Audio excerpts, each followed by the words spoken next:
You're listening to The Hour of the Time, and I'm Pooh. I'm Doyle. And I'm William Cooper.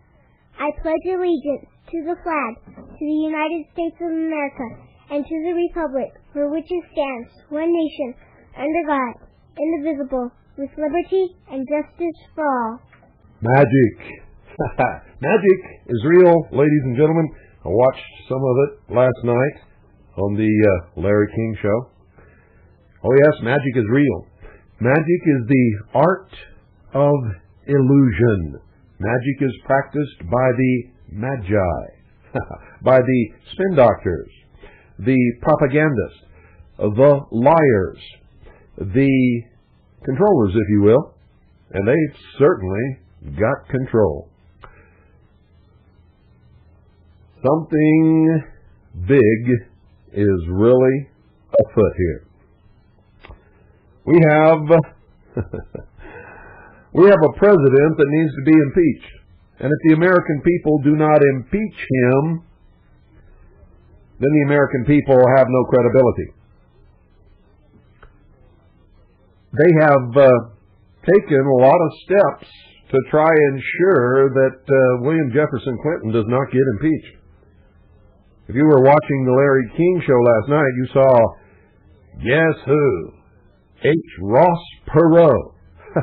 Now, ladies and gentlemen, he's putting together a, quote, grassroots, end quote, movement to petition the president to resign.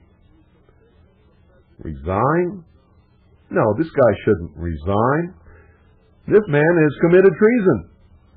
He's committed felonies. He's got to be impeached. And if he's not impeached, then what it means is anybody can get away with just damn near about anything. It has nothing to do with sex, folks. The Democratic Party is trying to convince the Judiciary Committee that the impeachment hearings, if they are held, should only be about Monica Lewinsky and nothing else, because they know what else is going to come out of the woodwork. And so do I, and so do many of you. And the Republicans are pretending like they want to open it up and allow everything to come in. And here you have H. Ross Perot gathering his millions of sheeple to sign petitions to demand that the president resign. Now, I know William Jefferson Clinton. I've been watching him for many years. You could give him 250 million petitions to resign, and he's still not going to do it. But because he's a megalomaniac, his ego is bigger than this whole nation, this whole continent, probably. He wants to stay for his legacy. How many petitions do you think H. Ross Perot can gather between now and the first week of December, when he says he's going to put together this big truck convoy to carry the petitions from all over the country to Washington, D.C., and then ceremoniously present them to whoever is going to be standing there to accept them? I guarantee it's not going to be Clinton. How many petitions do you think he can gather? I think that he can gather more than you can even imagine. I think that he will come up with more signatures on more petitions to fill more trucks than anybody listening to this broadcast can even imagine. That's what I think. But you know what? I think the nation's going to be involved with other things. You see, because I don't think H. Ross Perot gives a damn whether William Jefferson Clinton resigns or not. Remember his shenanigans about running for president? And of course, it was just an accident that Larry King pulled it out of him on the Larry King Show, just like this petition drive was revealed on the Larry King Show. You see, folks, Larry King is a player in all of this. You want to get something rolling, you want to announce it to the world, you want to keep something going that should be dead, that's what Larry King is all about. You see, this Monica Lewinsky thing would have died a long time ago. You know who kept it going? Larry King Live. Larry King Live kept it going. Nobody else cared. Larry King Live is responsible for keeping the whole thing going. And that's the truth. Every night on Larry King Live, it was Monica Lewinsky, Monica Lewinsky, Monica Lewinsky, and William Jefferson Clinton. And the height of contempt for the American people came when Larry King asked if it wasn't the media, meaning the print media, the stories in the newspapers, that were keeping this thing going. I almost fell off the couch. Larry, you know who's keeping this thing going? It's you, Larry. They wouldn't even be printing those stories in the newspapers if it wasn't for Larry King Live. How could they possibly ignore it? But like I said, ladies and gentlemen, I think the American people are going to be involved with other things. Remember what I told you about October? Ladies and gentlemen, I'm going to tell you right now that the economic situation in all of the other countries in the world is absolutely terrifying. Terrifying. Russia has completely melted down. I mean, completely. People throw rubles in the streets. They're worthless. There is no monetary system in Russia today. Nobody will accept rubles at all. They barter. There was a big bailout given to Russia by the International Monetary Fund, and that money was used to give to the banks so that they could pay their depositors when they made runs on the banks so that the system would not fall apart. The banks took the bailout money and used it, ladies and gentlemen, to sell rubles on the exchange for dollars. And then they either kept the dollars themselves or they used them to purchase hard assets to protect themselves, and their depositors ate it. The Russian people went to the bank to withdraw their funds, and the bank closed their doors. The banks closed their doors.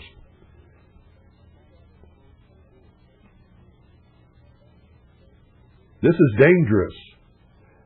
Because I'll tell you one thing right now, in Russia, with the political situation so desperate, and with the people clamoring for communism to come back to give them the security that they lost when they were, quote, democratized, end quote.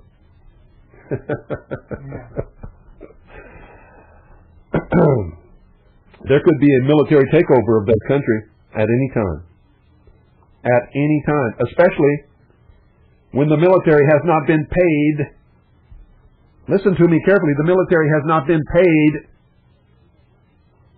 in many months, possibly a year and a half. The political situation in Russia is dangerous. Incredibly so. And the people in Washington, D.C. are pretending like they don't know anything about it. In the Far East, the economy of Indonesia, Malaysia, Vietnam. I could go on and continue to name just about every Asian country that exists. They are in meltdown. Japan is in the deepest trouble that you can imagine. Banks are collapsing.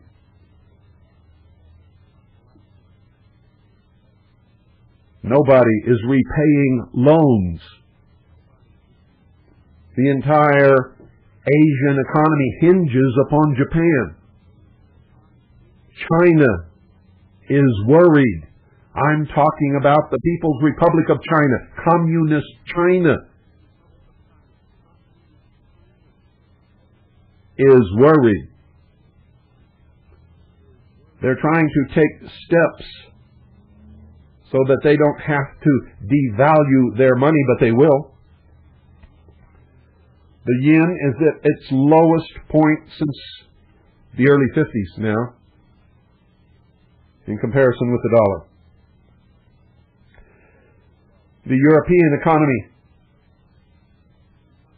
is on a slide that has no bottom. Australia is in deep trouble. New Zealand is in deep trouble. Mexico is in deep trouble. Brazil has collapsed.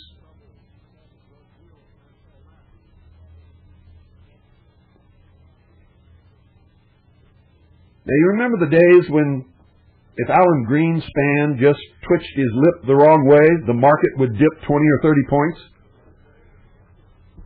He's been very vocal about the collapse of the global economy, and nobody is listening to him. Nobody is listening to him. Just on a rumor that they might lower the interest rate, the New York Stock Exchange shot up 100 points. When they only lowered it a quarter point, the New York Stock Exchange has lost over 500 points in the last 2 days. And it will continue to drop. Today, the NASDAQ fell 80 points. Listen to me very carefully. Those of you who have been listening to this broadcast since it began know that my record of accuracy when I make a prediction is the best in the world, bar none. Bar none. But if you want to listen to people like Sean David Morton and Gordon Scallion and all of these other people, you can, but you had better listen to me. In May of 1997, I said on this radio broadcast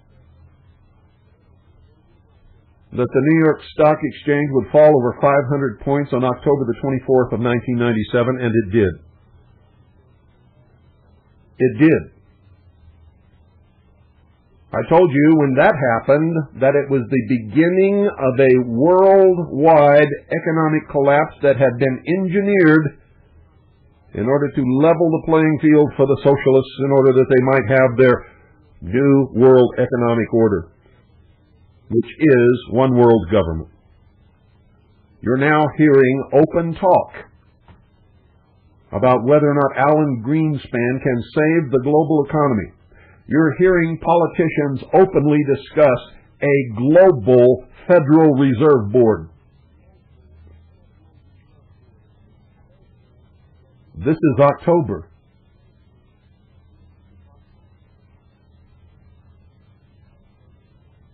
This month, it's coming down around your ears. And if you have any investments in paper, you had better get those investments out of paper, and I mean immediately. You had better do it now. Now, for those of you who are going to criticize me saying that I'm going to cause the market to crash, I'm going to tell you that you're not playing with a full deck of cards, because even with my record, very few people will listen to me, and very few people will take my advice. Those people will save themselves.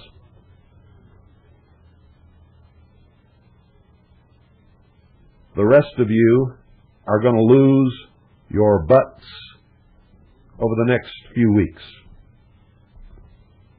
It's coming down this month. This month, October. Remember, I told you that on or before October the 25th, the New York Stock Exchange would lose 2,500 points. 2,500 points. That was when it was about at 9,300 and something. It's already lost 1,800 points. I'm almost at my mark. Nobody else in the world told you that. Nobody else in the world had the guts to tell you that, although a lot of people in this world know what I'm talking about, and they know what's coming. It could be worse than that, ladies and gentlemen.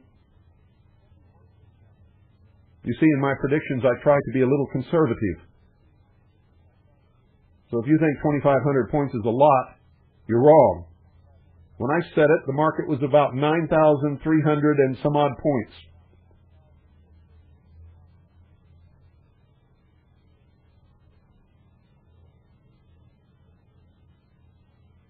And I said, on or before October the 25th of this year, the market would fall over 2,500 points.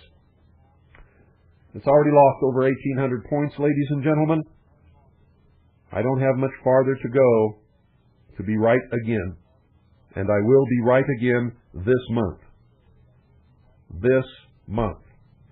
Not because God whispers in my ear, not because I hear voices from the beyond, not because I communicate with any Commander Hatton of the 9th Space Earth Sector, or whatever the hell Contact magazine calls this non-existent bullshit artist. Not because I'm looking at a crystal ball, but because I know the socialist plan to bring about what they call their utopian world government. I know their timetable. I've been watching their machinations in third world countries and in the Far East for a long, long time, and I could see this coming and knew the exact date that it would happen. How did I know that? What is the significance of October the 24th?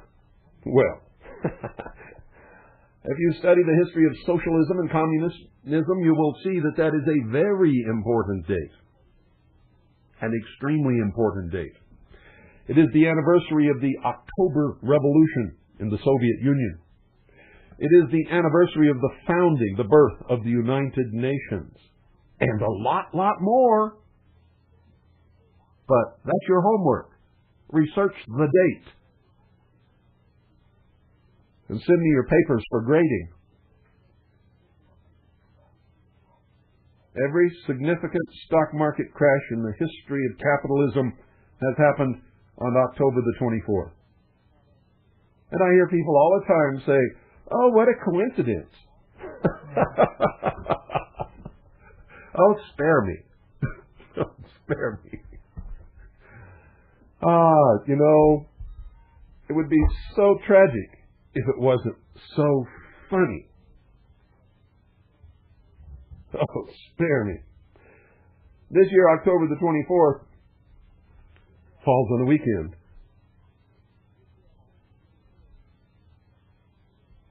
Which doesn't mean anything.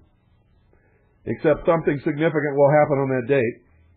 And this month, all paper assets in this country are coming down around your ears. Literally. Including the paper assets in your wallet called Federal Reserve notes, which are worthless, worth nothing.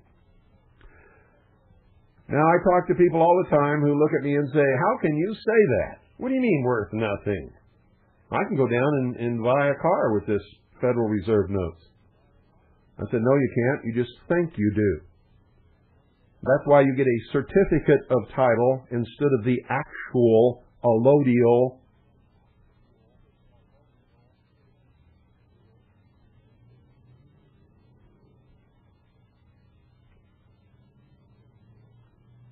title to the car. You don't own it. A certificate of title just attests that a title exists, but you don't have it. It's in the hands of the real owner, which is the state. You see, a Federal Reserve note is only an instrument of debt. It's not a note at all. It's a fraud. It's a counterfeit. It is not what it says up on its face. Therefore, it is counterfeit. It is a lie. It is worth nothing. You have been convinced that it has some value, and the only value that it has is that which the fools that believe it has value assign to it. There's a simple experiment that you can perform to prove to yourself that it is worthless.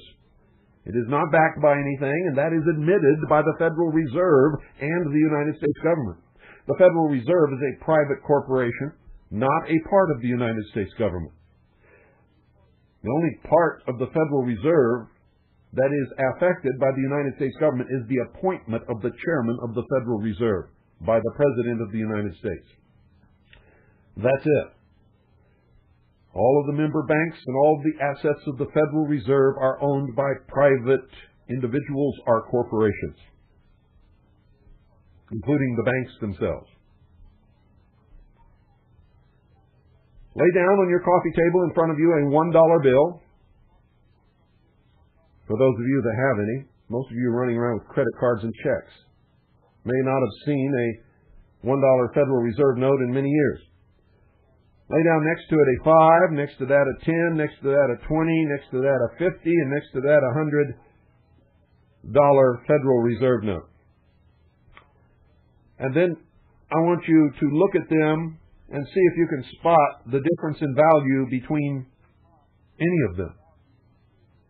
What is the actual difference in value between the one that has the $1 written on it and the one that has the $100 written on it? There isn't any. They're all pieces of paper. They're all exactly the same size. They all have ink on them. They can't even be used for note paper. They are worthless except the imaginary value that you have assigned to them. They are not backed by anything. They are pieces of paper. Pieces of paper. A dollar is not money, and paper is not money. The money of account of the United States of America is gold and silver coin. A dollar is not money. A dollar is a specific unit of measurement of gold or silver coin. A measurement in weight and purity of either gold or silver, which makes up a unit called $1.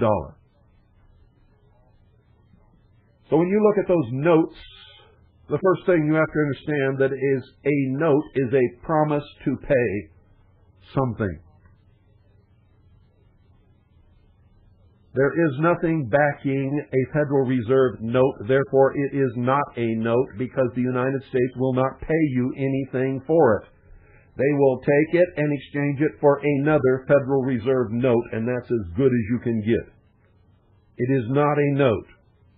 If you think it is, look up the definition of note in any law dictionary that you can find anywhere, and you will see that it is not a note.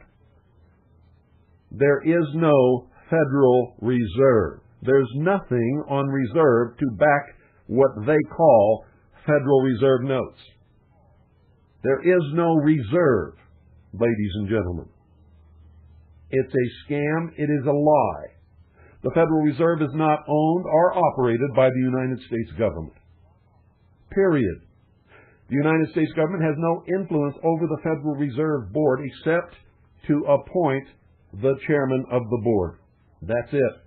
They cannot tell the chairman of the board what to do, how to act, or how to do it. He is autonomous and is one of the most powerful men in the world.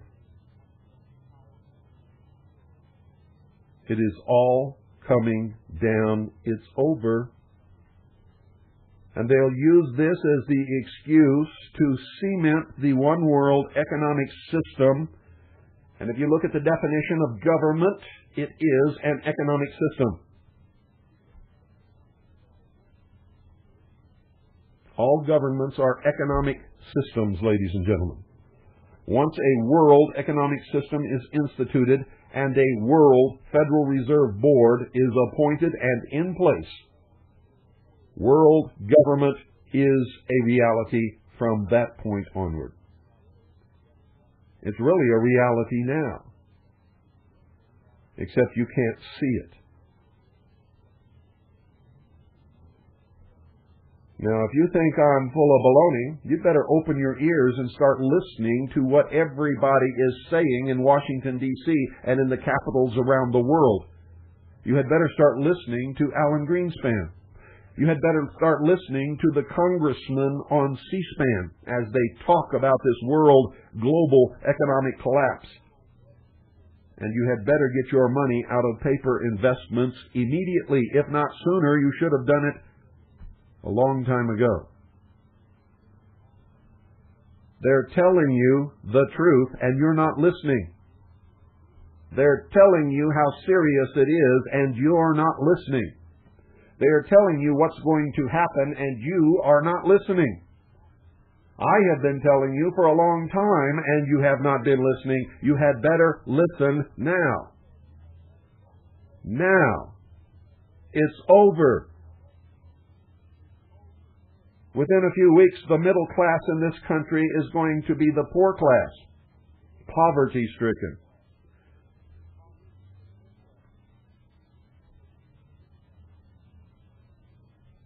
Jobs are going to disappear. Companies are going to close.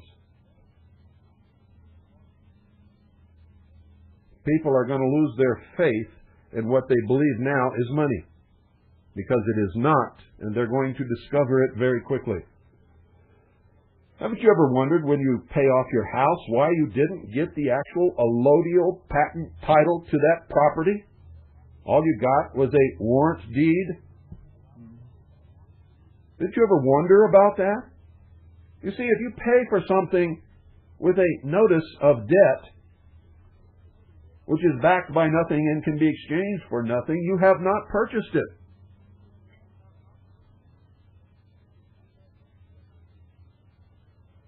And since you paid for it with a notice of debt of the United States of America, guess who owns it? The United States of America owns it.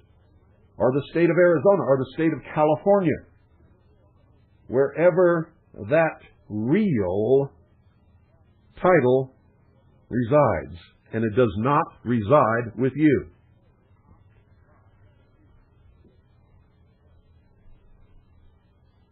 That's why I've made sure over the years to make small investments in things where there is no record, and that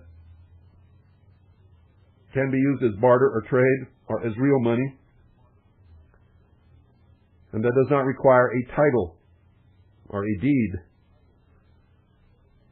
or a patent or allodial. Not much, because I've never had much. And it doesn't belong to me, it belongs to my children's trust, but at least we've taken those precautions.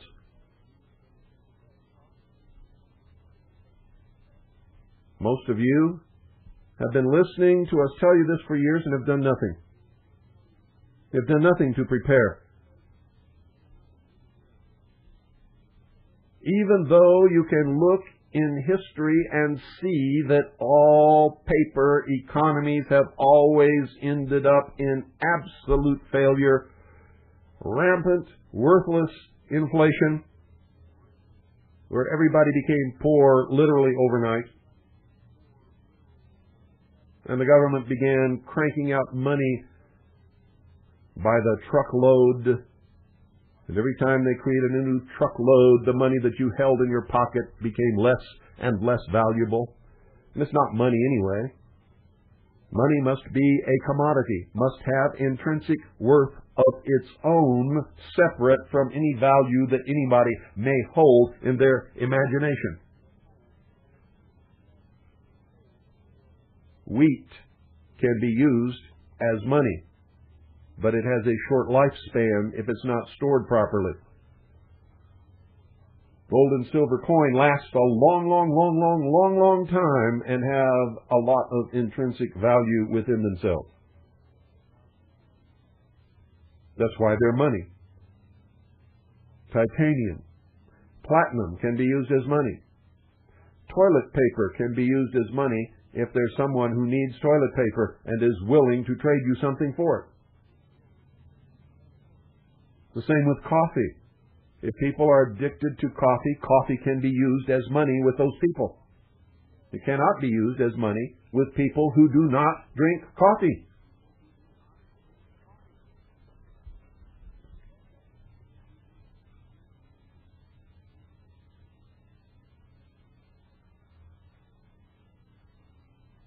I hope you're listening to me, ladies and gentlemen. It's all coming down this month, October. It would take a miracle to prevent it. If the only news that you get is off the boob tube in your living room or off your AM and FM radio, then you know absolutely nothing that is occurring in the rest of the world. And I'm telling you now, what is occurring in the rest of the world is as bad or worse. And I'm going to tell you right now, it's worse in many instances than the great 1929 depression in this country, which, by the way, was itself a worldwide depression. It is worse in many countries than that depression already. If you know somebody in Russia, call them and find out. If you know somebody in Mexico, call them and talk to them. If you know somebody in Brazil, call them and talk to them. If you know someone in Indonesia, call them and talk to them. You will find out that Americans do not ever get the truth through our media.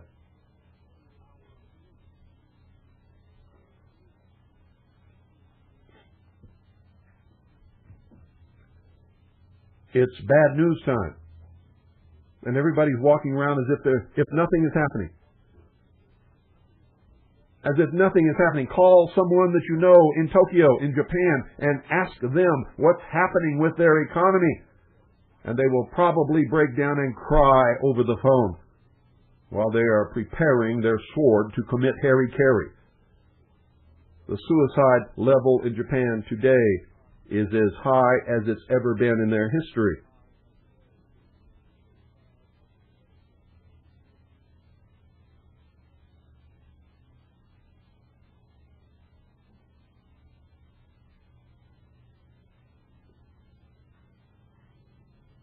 Things are bad. And the American people walk around as if they are walking in their sleep without any understanding or knowledge of the terrible danger that is just in front of them within the next few days, possibly.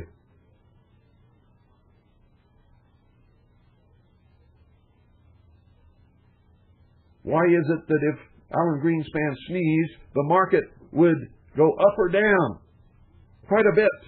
Now he's telling you openly in public with no hesitation that there is a global economic crisis. And he says clearly the United States cannot escape the repercussions of global interdependence in the global economy. These are harsh words from a man who knows that if he just says anything, he could cause a market crash, and people are not paying any attention to him. Is this the ultimate denial?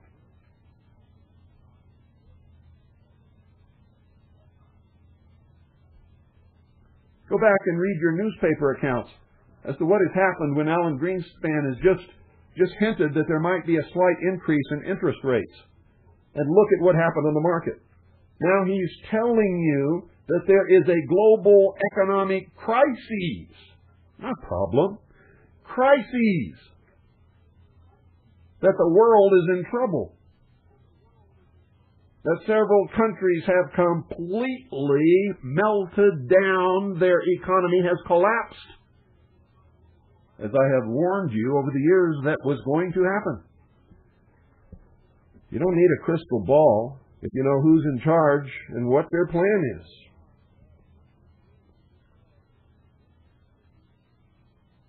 It's easy.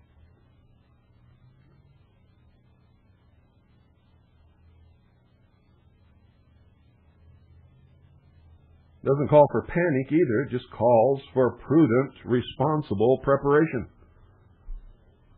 If you're still living in a huge metropolitan population center, and you didn't get out a long time ago and I told you you should, I don't know if you can get out in time.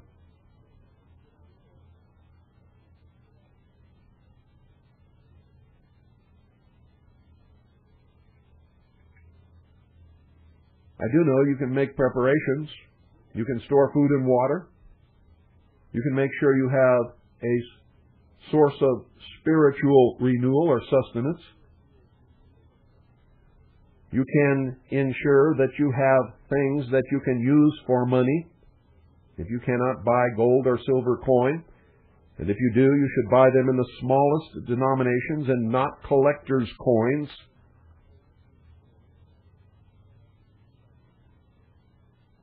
Just regular, run-of-the-mill, ordinary, smallest denomination gold and silver coins, like mercury dimes, 10th ounces of gold.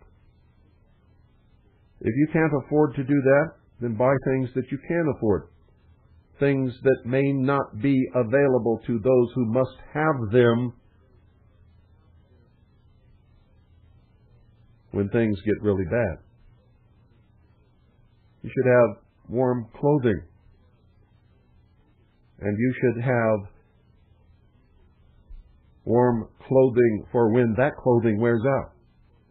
You should have a place where you can grow a garden, and you should have seeds, open pollinating seeds, so that you can plant a garden. Those of you living in areas where you can purchase and keep chickens should have chickens. They lay eggs. If you live in the country where they have a good area which they can forage for bugs and things that they eat, you don't have to feed them. This is the way that you should be thinking. This is why so many people in the Great Depression of 1929 were not prepared. And so were so terribly hurt. It also had a lot to do with poor farming methods and a lot of other things. It also had to do with the Federal Reserve holding back money from the people, which caused a depression. See, there are no reserves now. There's nothing to hold back. They're going to have the same paper that you have. Doesn't matter whether they hold it back or give it to you. It still is worthless. Back then, and this is what they don't tell you when they say that the cause was that the Federal Reserve held back money. The money was gold and silver coin. The dollar was backed by real money. It was called currency. Now they don't call it currency because it's not. Currency must have something backing it. These are counterfeit baloney pieces of paper covered with ink. Nothing backs it. There is no reserve. There's nothing for them to hold back, and there's nothing for them to give you except more paper, which always causes inflation. So if they pump up the presses and start pumping money into the economy, and they've already told you they're going to do that, haven't they? And what are they blaming it on? Just as I told you, the danger is not in Y2K. It is what the people's perception of Y2K may cause. The Federal Reserve has already ordered the printing of $50 billion in Federal Reserve notes to flood into the economy when people fearful of Y2K make a run on the banks to empty their accounts. Why do they have to do that? Because there isn't any money in the banks. This is a paper economy. Most of you use credit cards and checks. You could never find enough Federal Reserve notes to cover the debts, the real debts and the real payments that need to be made. This is a runaway debt-based economy. that has absolutely no money behind it. So when all of the people are scared to death of Y2K and make a run on the bank to empty their accounts before the computers go haywire, the Federal Reserve will flood the banks with this $50 billion in new money. And guess what happens when you flood an economy with worthless pieces of paper? Ask the Germans who were alive during the Weimar Republic. Ask the Germans who were alive after World War I. Ask them. And if you can't ask them, go find a book and read about it. A woman would go to the bakery to buy a loaf of bread for 2 marks. By the time she got there, inflation was so rampant that the loaf of bread now cost 10 marks.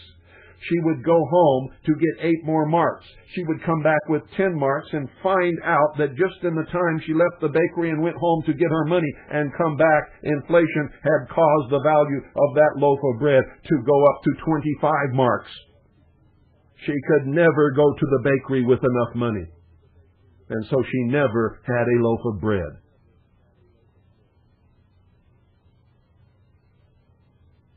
It got so bad that people went shopping with wheelbarrows full of paper marks.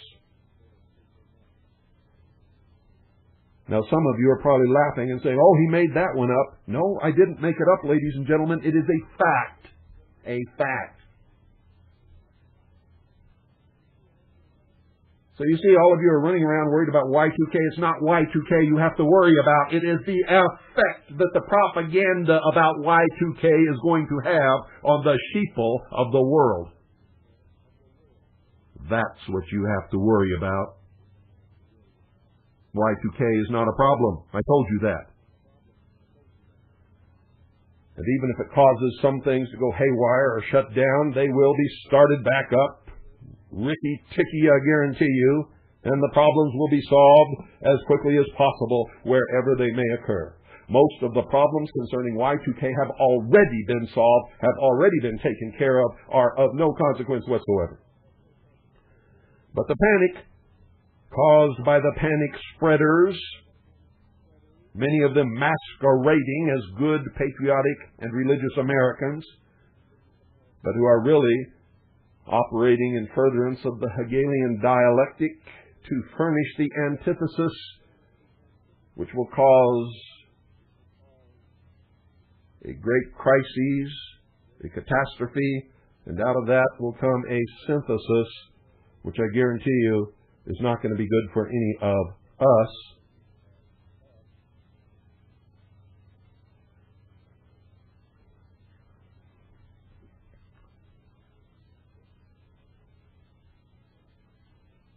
Thus spake Zarathustra. That just blew Doyle's mind. I know many of you don't even understand what I just said. Look it up. That's your second bit of homework for tonight. Look it up. About, a couple more seconds, we're going to turn this tape over and proceed. So I'll do that right now.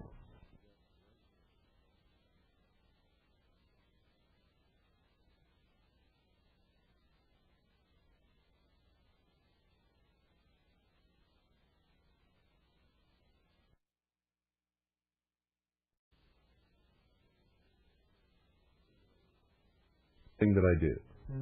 Turning over the tape. How many of you have been listening to these Y2K doomsayers? How many of you listen to the last day prophet of God? You know, I don't care what all of these people say. They have a right to say whatever they wish as long as they're not hurting the person or property of any other people. But they are. You say, Brother Stare can spout until his nose turns blue that it's the end of the world. And so can the Midnight Watchman and everybody else. It is not the end of the world. The world is not going to end. There are not going to be gigantic, unbelievable earth changes. at the millennium. There are going to be the normal floods and volcanoes and rains and heat spells and droughts and all of that kind of stuff, just as the world has always known. Every once in a while, one of these things will be exceedingly dangerous or catastrophic, but the world is not going to end. And California is not going to fall off into the sea all the way up to my property line in Arizona. And all of the other things that these doomsayers are using to whip you into millennium apocryphal fever.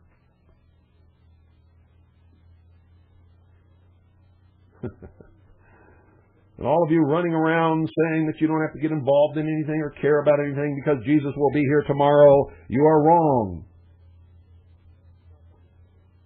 He's not coming tomorrow. He's not coming until you've all forgotten about Him and you think He's never going to come, and then He will show up and be right in your face if there is such a thing as Him ever coming back to begin with.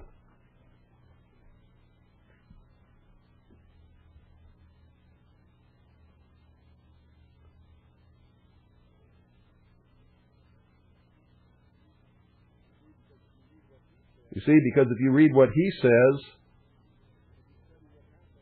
and if you study what happened with Him and His disciples,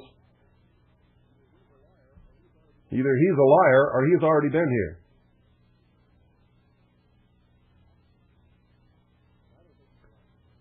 And I don't think He's a liar. I think your preacher is.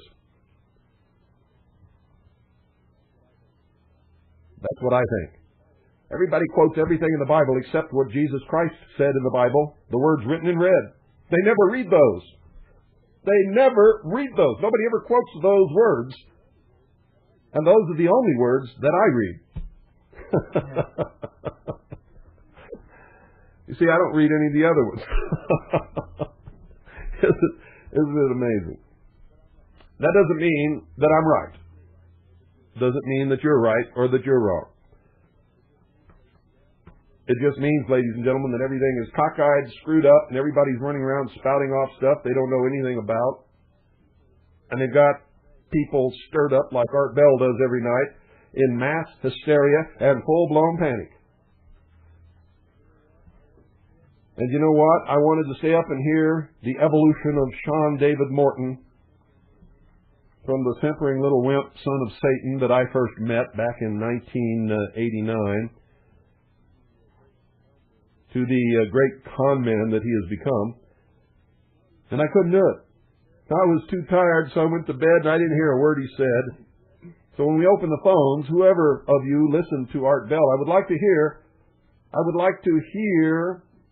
the prophecies that he made last night that are going to help whip the world into the mass hysteria needed to cause the final move into world government.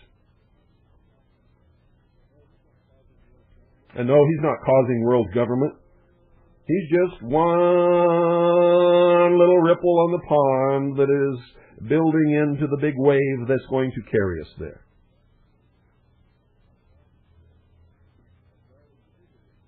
Art Bell is the bigger ripple. Ripple. Is ripple a wine? Somebody told me once there's a ripple wine. I've heard that. I don't know. I have no idea. He whines a lot. Maybe. Yes, he does whine a lot. He does. I hate whiners. Oh. Whiners are amazing. Let's open the phones. 520-333-4578 and see what you've all got to say about all of this. Good evening. You're on the air. Hello. Goodbye. Well, there was somebody there. Now there's nobody there. So, anyway, the phones are open. 520-333-4578. Let's hear what you've got to say about all this. What do you think about this? What you just heard? What did you hear last night that is going to help move us into this, help create the great panic and the mass hysteria throughout the world that's going to rush us into this, because that's where we're going. It's exactly what's happening. Good evening. You're on the air. Hey, Bill. It's Professor again. You've talked to me twice in the last week. I heard some of Sean David Morton's predictions last night on Art Bell. You care to share them with us? Did you listen? No, I didn't. I just said I didn't. I was so tired. Remember, during the broadcast last night, I was exhausted. I was tired all day yesterday. I tried to stay up, and I just couldn't do it. Bill, I'm struggling with some inferior shortwaves. Can you tell me what would put... I'm on the move all the time, so I need something very portable. Grundig God, boy, tell me, what would be my best bet? I'm getting you real scratchy right now. Oh, I can't do that, because if I recommend one and it's not right for you, then you're going to, I don't know that much about radios. I do know that Sangians are good radios, and we offer 3 different models. If you don't like the models we use, you can go anywhere near you and buy whatever you do like. We recommend and sell Sangians because they have proven to me throughout the years that they're one of the very best for the most reasonable price that you can find. Look, a while ago when you mentioned what you said about Jesus not coming and all, that was very scratchy, and I hate to have you repeat yourself. But let me just say something real quick, and then I'll try to listen to you back on the radio. I believe Art Bell has a lot of people on that are possessed. I believe Sean David Morton is possessed. After we had our discussion about Art Bell the other night, I looked at your site, what you said about Art Bell. I saw the logo. I know he has a lot of very satanic, occultic... I mean, let's face it, what is occultic is satanic. Do you agree? No, that's not true. Occult simply means hidden, concealed. Right. The word occult has no other meaning except concealed. If you conceal something from your wife, you are engaging in an occult practice, and that's the truth. Okay, but in the reference or inference to the occult worship of spirit beings, such as whether it be Baal, like the Baal logo, Baal, the eye over Horus, whether it be Horus, we recognize that is always leads to Lucifer. Do you agree to that? They believe in the Luciferian philosophy, not in Lucifer. You have to understand now that you're getting into this and you haven't studied it like I have. They do not believe in God. They do not believe in the devil. They do not believe in Lucifer. These are all metaphors. They believe that man is God.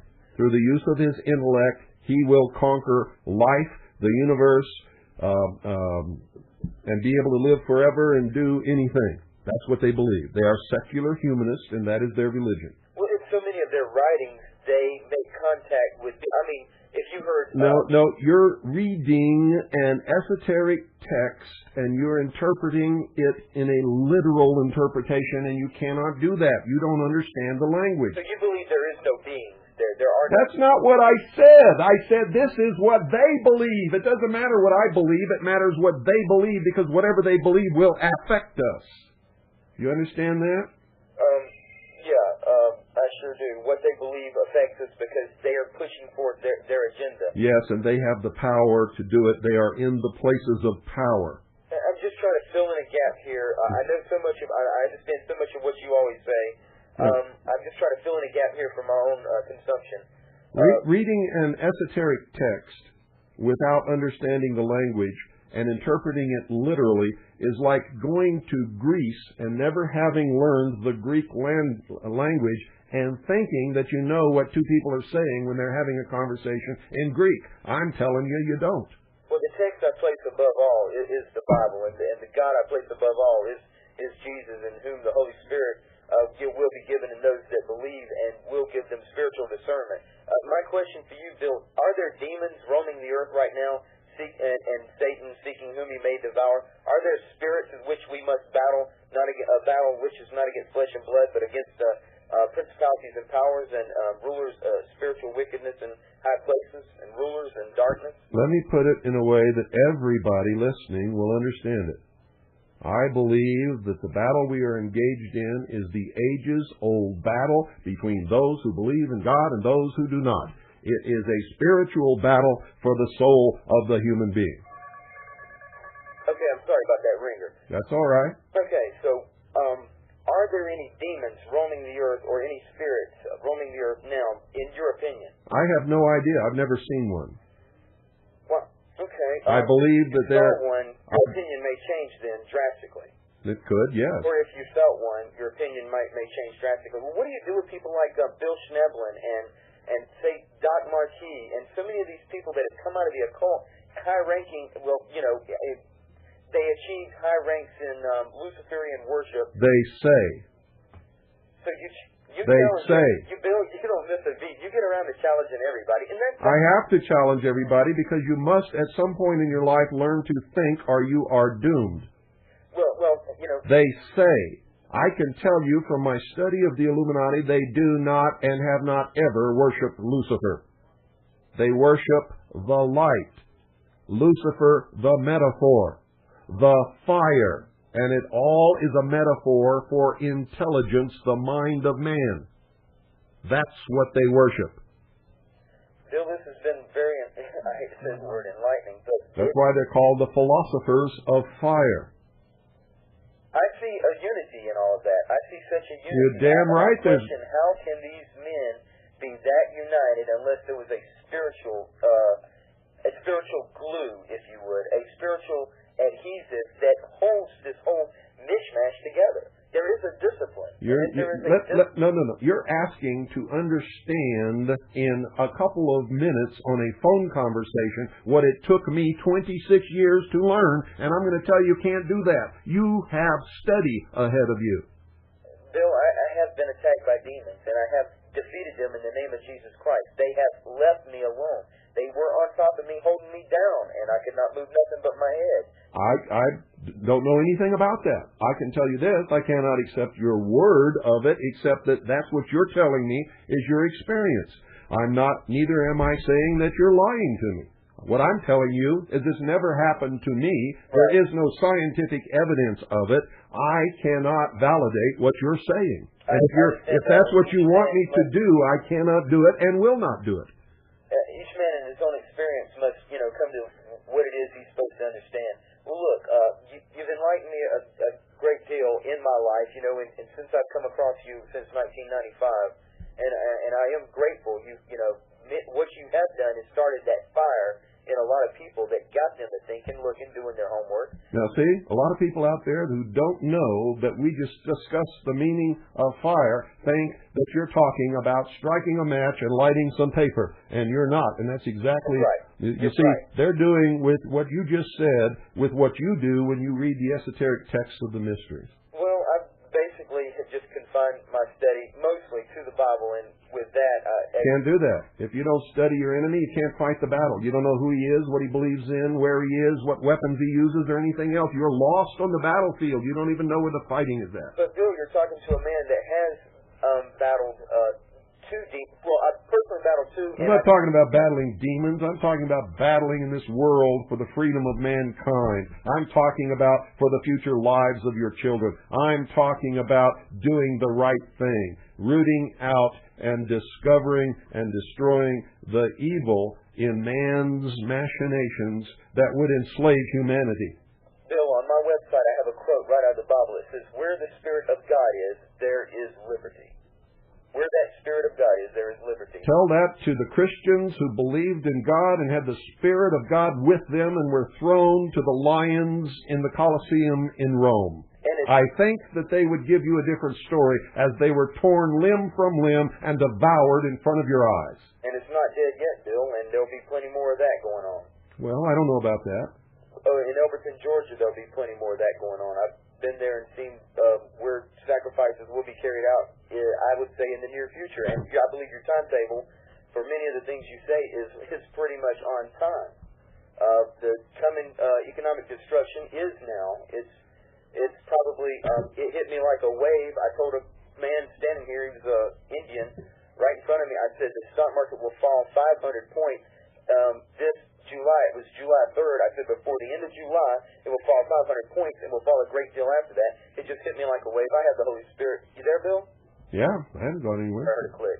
I have the Holy Spirit in me, and He tells me things like that. I don't need a crystal ball, and I know you studied the mystery schools. I'm just going to tell you that you are dead on target about what you're telling these people tonight, and they had better get on their knees and prepare with their Lord first, and then do what the Holy Spirit leads them to do. And if they don't have that, then they're going to be in some serious trouble, and they may end up standing in line taking the mark very gladly. The mark card says multi-automated reader chip.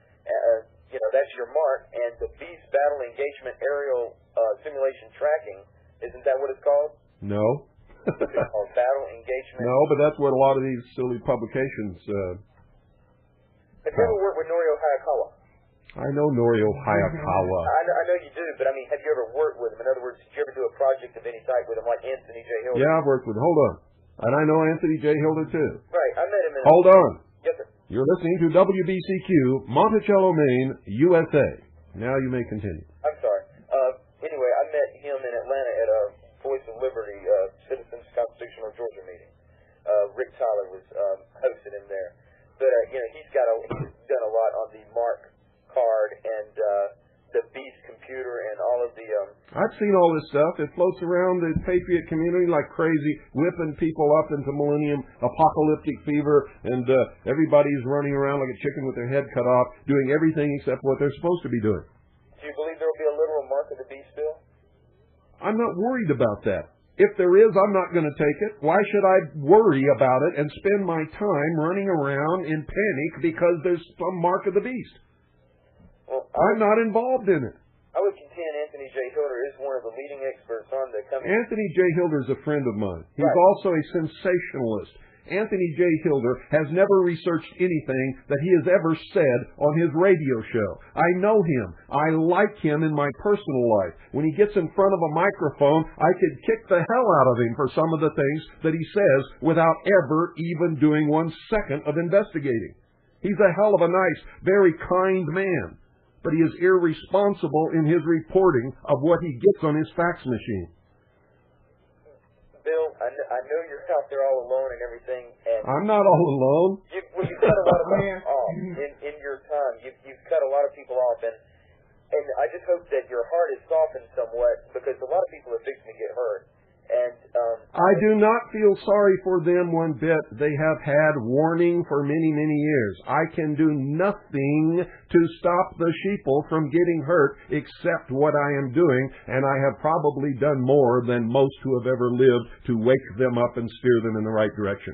Chiquetta Hawk said, every age has its Stonehenge it desires and deserves, and this age is certainly going to have it, but how can you not cry for people throwing their lives into the flame, as it Because were? if I did, that's all I would do. I cry every now and then. Somebody has to fight the battle. You can sit and cry 24 hours a day if you want. I'm fighting the battle. I don't want to do that. I want to fight the battle, Bill. Well, then don't ask me why I'm not crying. I can't get out on the battlefield and cry. Every now If and I then? cry, I can't fight. Okay, well, look, God bless you, brother, and keep it up, and I'll be listening. Thank you. Thank you, bye-bye. Thank you for your call. Oh, boy. Oh, sometimes I think I'm beating my head against the wall, folks. I mean, it's just, I don't know. Good evening. You're on the air. Yeah, good evening, Bill. I'm Gary. I sent you something called One God, One State, kind of pointing out that, throughout the world we had liberty, especially in Northern Europe. Gary, can I interrupt you for just a second? You need to put your mouth in front of your phone and talk a whole lot louder. You have a very soft, low voice.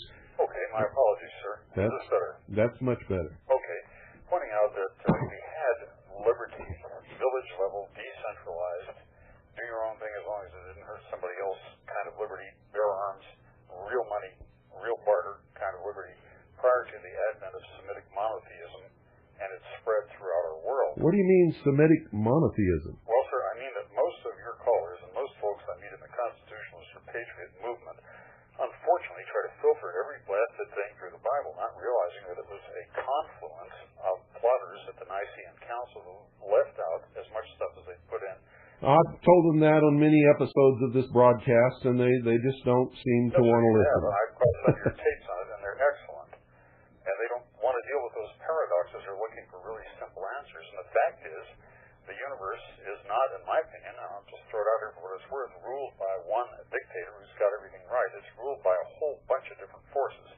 You can call the other guy's God a devil or a demon or Lucifer, whatever you like some of your callers have done. But I believe what you've got, sincerely, is where you have a confluence of forces from the collective subconscious of man projected not just into... That's the Luciferian philosophy. That's the belief of the mysteries. That is the ancient paganism religion. From previous times as well, and if you get enough people thinking that a cabbage head is divine, probably sooner or later it will come to life. Well, I think that's probably happened several times. They built that plane out of straw on a Pacific island and worshipped it based upon... Sure. Yeah. Yeah, and I think that's what happens when you have a virgin weeping in Italy and it's weeping blood. Or well, on this broadcast, we believe in freedom for other people to worship whatever god or altar that they want. We truly believe in freedom, which means that if you talk on this broadcast, you must be respectful of other people's religions also. I would not insult yours, and I hope that you would not insult my listeners' religions. I think that what we have, sir, is an innate mindset which has brought us to where we are today. You've had it basically this way for 1,000 years in the Western world. What we have happening today is a direct result, in my opinion, of Semitic monotheism and its emphasis upon sin and redemption from sin through suffering, and the idea that man is so low that he has to be redeemed through a godly sacrifice. This whole concept basically trashes our opinion of ourselves. This whole construct also of constantly being in sin is equivalent on a spiritual level to the idea of constantly being in debt. That's why we based our economies on debt rather than productivity and reinvesting surpluses. You're making a big mistake there if you believe that Christians believe that they're constantly in sin. They do not. You're echoing a tenet of the headquarters of the Catholic Church in Rome. But most Christians who believe that they have been saved through their belief in Jesus Christ are no longer in sin. They do not live their lives in that manner. Well, they go through a very complex rule book. Not if they believe... The code of honor amongst the ancient Teutons was very, very simple. Just had a few things. Didn't require a whole treatise on it. People basically knew what was right and did it. Well, everything in those times was simple. The way they lived, the way they got their food, the way that they thought, their mathematical problems were all very simple. It is only logical that their religion reflected this simplicity. They lived very close to nature, and so their religion usually reflected their relationship with nature. It was based upon nature and the observation of natural law and putting man to live according to natural law. So it didn't try to manipulate people through sin and guilt and a promised paradise or redemption or that sort of thing. The only religion that I know that does that is the Catholic religion. Well, I would suggest to you, sir, that you find that replicated in practice, not your version, but in practice, and most of the Protestants, certainly right here in the Bible Belt, they use the same kind of psychological meta-programming. Well, if they do, they certainly were not listening to Jesus Christ. They did not read what he said. They're listening to somebody in a pulpit who's lying to them. Well, which version? Jesus Christ said, "Whosoever believeth in me shall have everlasting life." Orpheus or Prometheus, or which version? I mean, there were 16 others prior to the one that you have quoted in a very limited version, leaving off the Gospel of Q, the Gospel of Thomas, and all the other versions that were carefully ferreted out. This is very simply talking about what is quoted that Jesus is supposed to have said in the New Testament of the King James Version of the Bible, which is the standard text for every Christian church in this country. By what? By people from the Illuminati. It was a very select committee. No, wait a minute. Whoa. You said that these people believe that they're living in sin all the time in this stuff. And I'm telling you that's not what Jesus said, and now you say it was created by the Illuminati. You are taking and twisting the conversation into an area that has nothing to do with what I said.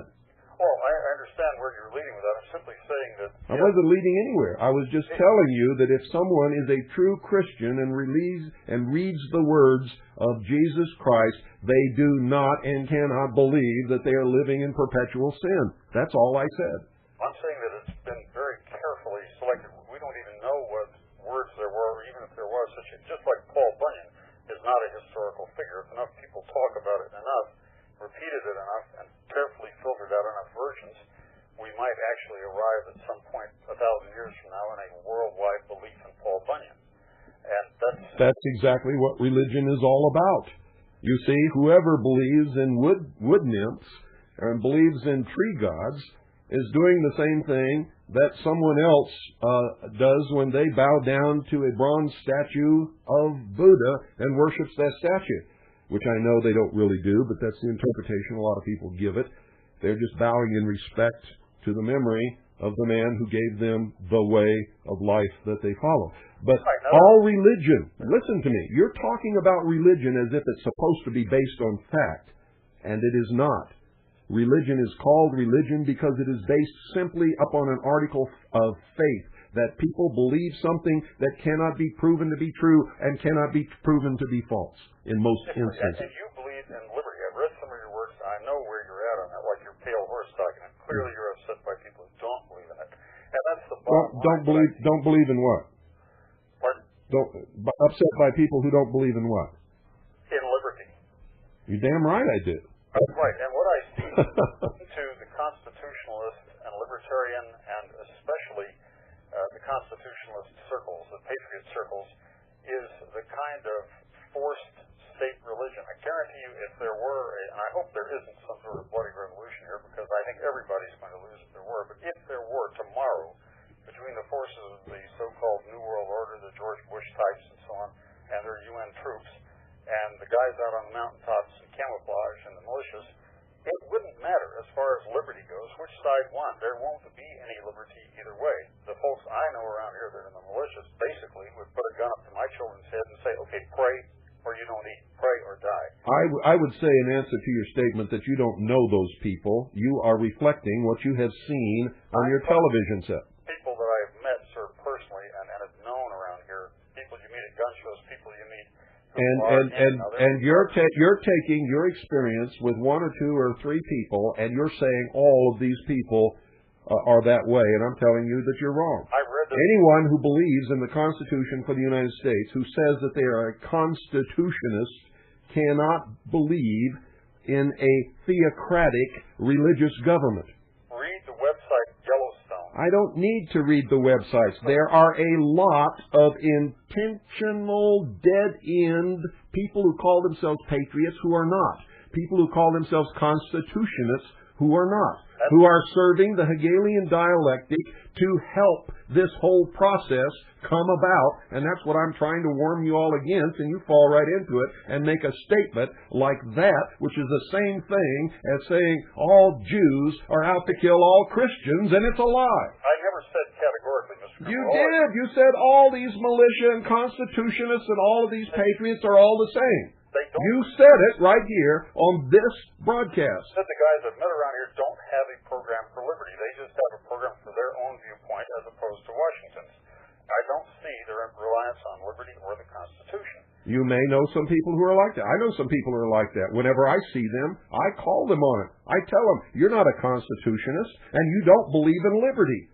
You believe in a theocratic government. You believe in the Dark Ages where if somebody doesn't believe like you do, you're going to burn them at the stake. And I'm telling you, if you start that crap, you'll have to fight me too.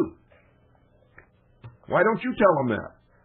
Sir, I've tried to do that, and I appreciate the point you're making. That's exactly what I'm trying to say. There seems to be this tone creeping into a lot of the websites I checked, and a lot of the people I hear who are claiming to be constitutionalists. You just made the distinction I was aiming at. Thank you. You're welcome. Have a good one. You too. Haven't you ever thought that maybe someone is doing this on purpose so that liberty and freedom doesn't have a chance? I'm telling you, that's exactly what's happening. That's why I've said on many occasions, that most of the so-called patriot leaders are not patriots at all. They're on the other side, and if you follow them around long enough, you'll follow them right to a Masonic lodge. Good evening. You're on the air. Yes, sir. Mr. Cooper. Yes, sir. It's good to hear your voice again, sir. Thank you. Robert Veritas. And the last two callers, well, the first one wasn't that bad, but this one that just hung up. He's not bad. He thinks the same thing that he's accusing all these other people of. He has his own agenda, and he thinks he's the only one that's right, and his religion is the only religion that's right. Exactly. He's dogmatic. That's what I'm trying to... I know that's what you were going to say. I agree with you, because I was raised in a Christian family, and I understand the first caller to a degree. I do believe there is a spirit out there where certain end time goes this area, but I understand the difference in fire. So this guy, though, is totally either the second guy, rather, was... He's practicing what he accused everybody else of doing. Right, and that's scary. Yeah, he's doing exactly what he accused them of doing to him. Mm-hmm. And he's just as scary as those people who he is afraid of. And I've learned more freedom from you, and it really slapped me in the face, but that is totally correct, and even biblically, it is totally correct. So I just want to thank you very much, sir, for being on the air. I'm glad to hear you again, and wish you Godspeed. Well, you're welcome, and thank you. Thanks. I don't know why people have such a hard time with freedom. Freedom is simply this, ladies and gentlemen, that you never do anything to hurt the person or property of any other human being. That you allow them to be them. That you allow them to worship whatever religion they want to worship. You see, if you deny them their freedom to do that, then you have also denied yourself. What you have said is whoever is the strongest and in power has the right to dictate what you're going to believe. And that is not right. We are born, all of us, every man and woman upon this face of this earth, we are born with certain unalienable Creator-endowed rights. Governments are instituted amongst men to protect those rights. Read it. It's in the Declaration of Independence. If you want the right to be a Christian, you must give someone else the right to be a Satan worshiper if he wants to. God, if you believe in God, will deal with that person, not you. Judge not, lest ye be judged. Remember that? Most Christians aren't Christians. They don't know the meaning of the word. And you're all still dividing yourselves up to fight each other because you want to be free, but you don't want to let anybody else be free. And that's the real cause of all the problems in the world. If everybody would understand and practice freedom, there would be no problems in the world. Good evening. You're on the air.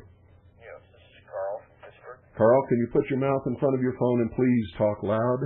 Right, this is Carl from Pittsburgh. Thank you. I understand that George Washington and most of the founding fathers were Freemasons. That's correct. Do you have any comment on that? I've commented on it probably 5 million times. I have done hours and hours and hours upon it. Their memberships, what they belong to, what their goal was, why they founded this country, and why they knew that someday we would give it all up in exchange for security from the state. They put all these wonderful documents into law. Yeah. Hello? Yes. Yes, they put these wonderful documents, the Declaration of Independence, Yes. the Bill of Rights, Yes. all put into law. Yes. With safeguards. Yes. Yes? Yes. Yes, yes, yes. Do you have any comment on that? I've already told you. I've commented it 5 minutes. In fact, I just commented the other night again. Well, I wasn't listening. Apparently. But I can't do every show the same every night. There's got to be a point where I tell you that if you want to know, if you want to hear it again, after all the times I've commented on it, purchase the tapes or put your nose in a book. Hello? Goodbye. Sorry I've got to do this, but apparently you can't hear me. And if you can't hear me, we can't have a conversation. Good night. Thank you for calling. 520-333-4578 is the number. I just explained the whole thing. Night before last, wasn't it? Or not long ago. Good evening. You're on the air. Okay, let me turn my radio down. Okay. Yeah. Sorry about that. That's okay. You got it before I get the radio now. Yeah, is it okay if I make a comment about Y2K? Go ahead. Okay. Yeah, I'm a computer programmer for a bank. Uh-huh. Actually, I've been involved in year 2000 testing for about a year. Uh-huh. Actually, making code changes. We just now started doing testing. And now, before I got into this and doing it, I was probably one of the doomsdayers. Uh-huh. But after getting into it, hearing what you were saying tonight, I can reiterate what you have been saying, is that the perception that people have about that is what's going to really cause the problems, because what I've ran into in doing the testing, I have ran into trouble. I mean, we have warped all the data, all the dates Uh-huh. relative to the year 2000. Uh-huh. And we went like the last business day in December and went over to year 2000, and we ran into problems, but what's happened is that we're able to quickly identify those problems and then solve them, right? Yeah, because see what it is, the people that are writing the code, after you've got in there, done changes, and you know how it works, you're real familiar with what's going on in there. When you see a problem, you're like, oh, I know where that's happening, and you can fix it immediately. So, there's going to be problems, no doubt about it, because there are so many things out there. I mean, and people who write code understand it, but, you can't, everything that's out there, you're not going to see it at first, but, the problem will occur. You'll be able to fix it pretty immediate. Pretty quick, right? Yeah, so you're right. There's no doubt that you're right. And also, too, I just want to say one thing is about, last couple of nights, I heard y'all talking about Waco, is that, actually, you were the one that actually probably opened my eyes. I remember when that happened, and, how they were saying that, they set the thing on fire and all that, and, I believed that.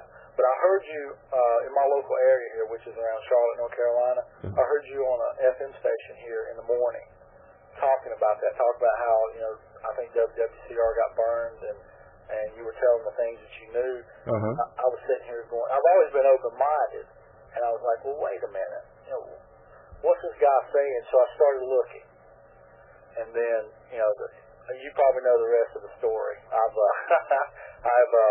come all the way up to I'm a rebroadcaster now. Actually, I'm rebroadcasting a show as we speak. Excellent. So, I just thought I'd let you know, you were the one to open my eyes up, and actually, I'm a much happier person than that now, because I feel like I know a lot more. I'm not in the dark. Yeah, you're not going around with that funny feeling in your stomach. You know something's terribly wrong, but you don't know what it is. Now you at least have some idea, right? Yeah, because when I was younger, I used to play in heavy metal bands, and got a lot of ridicule for that. And got harassed by the police a lot when we'd play out in clubs. And I'd always think, why are the police harassing us? Because even when I was younger, I studied a lot about Nazi Germany. It was just something I was interested in. I was like, well, wait a minute, this doesn't seem right. It doesn't seem right. And then I started, after I heard from you on that show that day, I started looking, and I was like, we got problems. big problem. Yeah, so, there's no reason for any police officer anywhere to harass anyone under any circumstances whatsoever unless you are engaged in the commission of a crime. That's correct. And also, I don't know if you want to make a comment about this or not, but was it Ross Perot's little stunt? Yeah. Is that okay? Is what okay? Okay. Oh, making a comment about that. Yeah, go ahead. Okay, I'll tell you what. In fact, I opened up the broadcast making a comment about that. If I talk about it, you can talk about it. Okay. First of all, I think Ross Perot is a disciple of democracy. Okay? Remember when he first came out, he was talking about setting up the big electronic vote, allowing everyone to vote on. Sure, he's a populist. He's also a socialist. Yeah, the first thing he said after his first televised town hall meeting, when he came out, one of the reporters there stuck a microphone under him and asked him what he thought about the Constitution. He said the Constitution was penned over 200 years ago by a bunch of doddering old men who didn't understand the complexities of the modern age. We've got to change the system.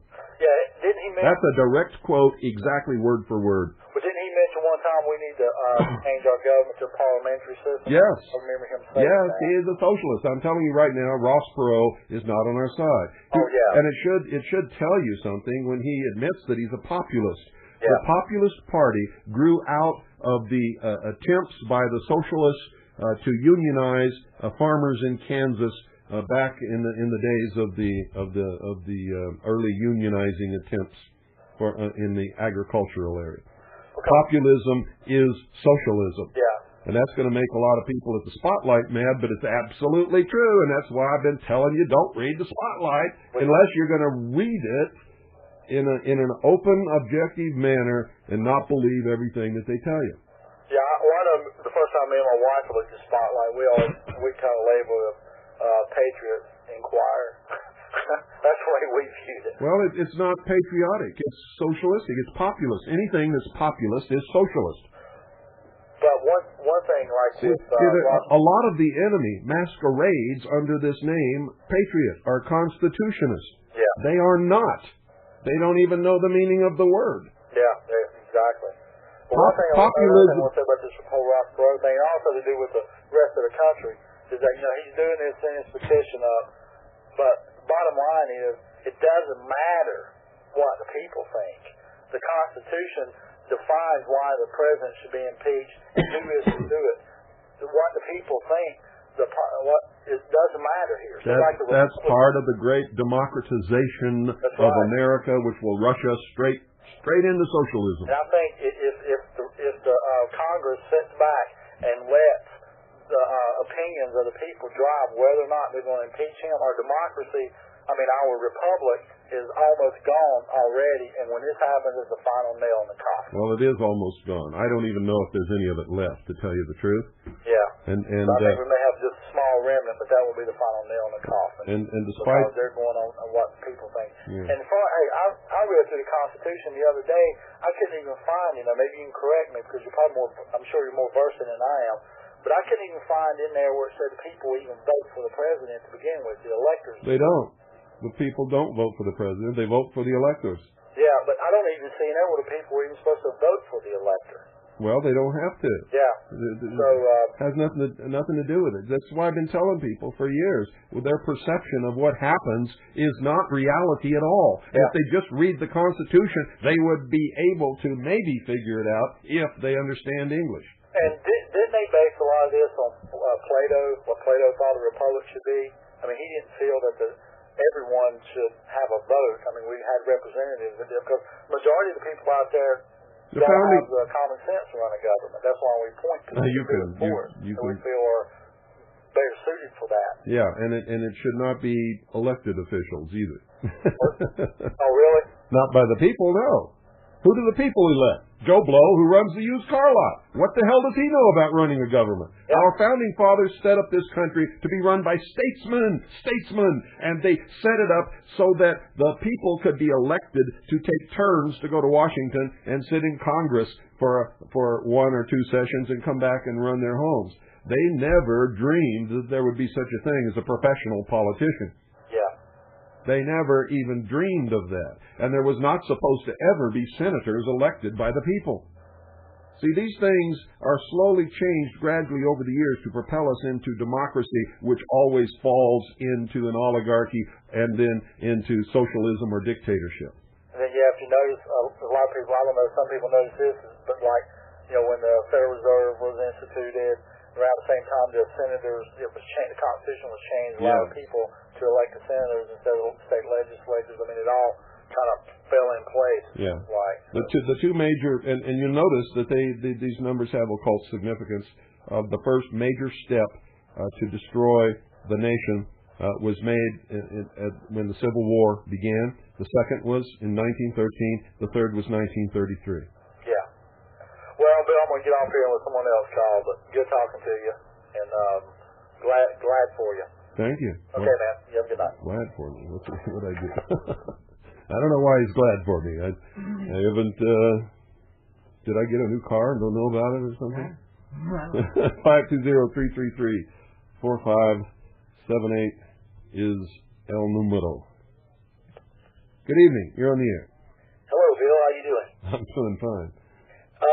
I just wanted to say I've listened to your show for quite a while, probably back in the first year of your broadcast. Mm-hmm. I'm calling from around Nederland, Texas. And I know sometimes you feel you're banging your head against the wall. Oh, whatever gave you that idea? No, I don't know. But I just want to tell you, tell a little bit about my story.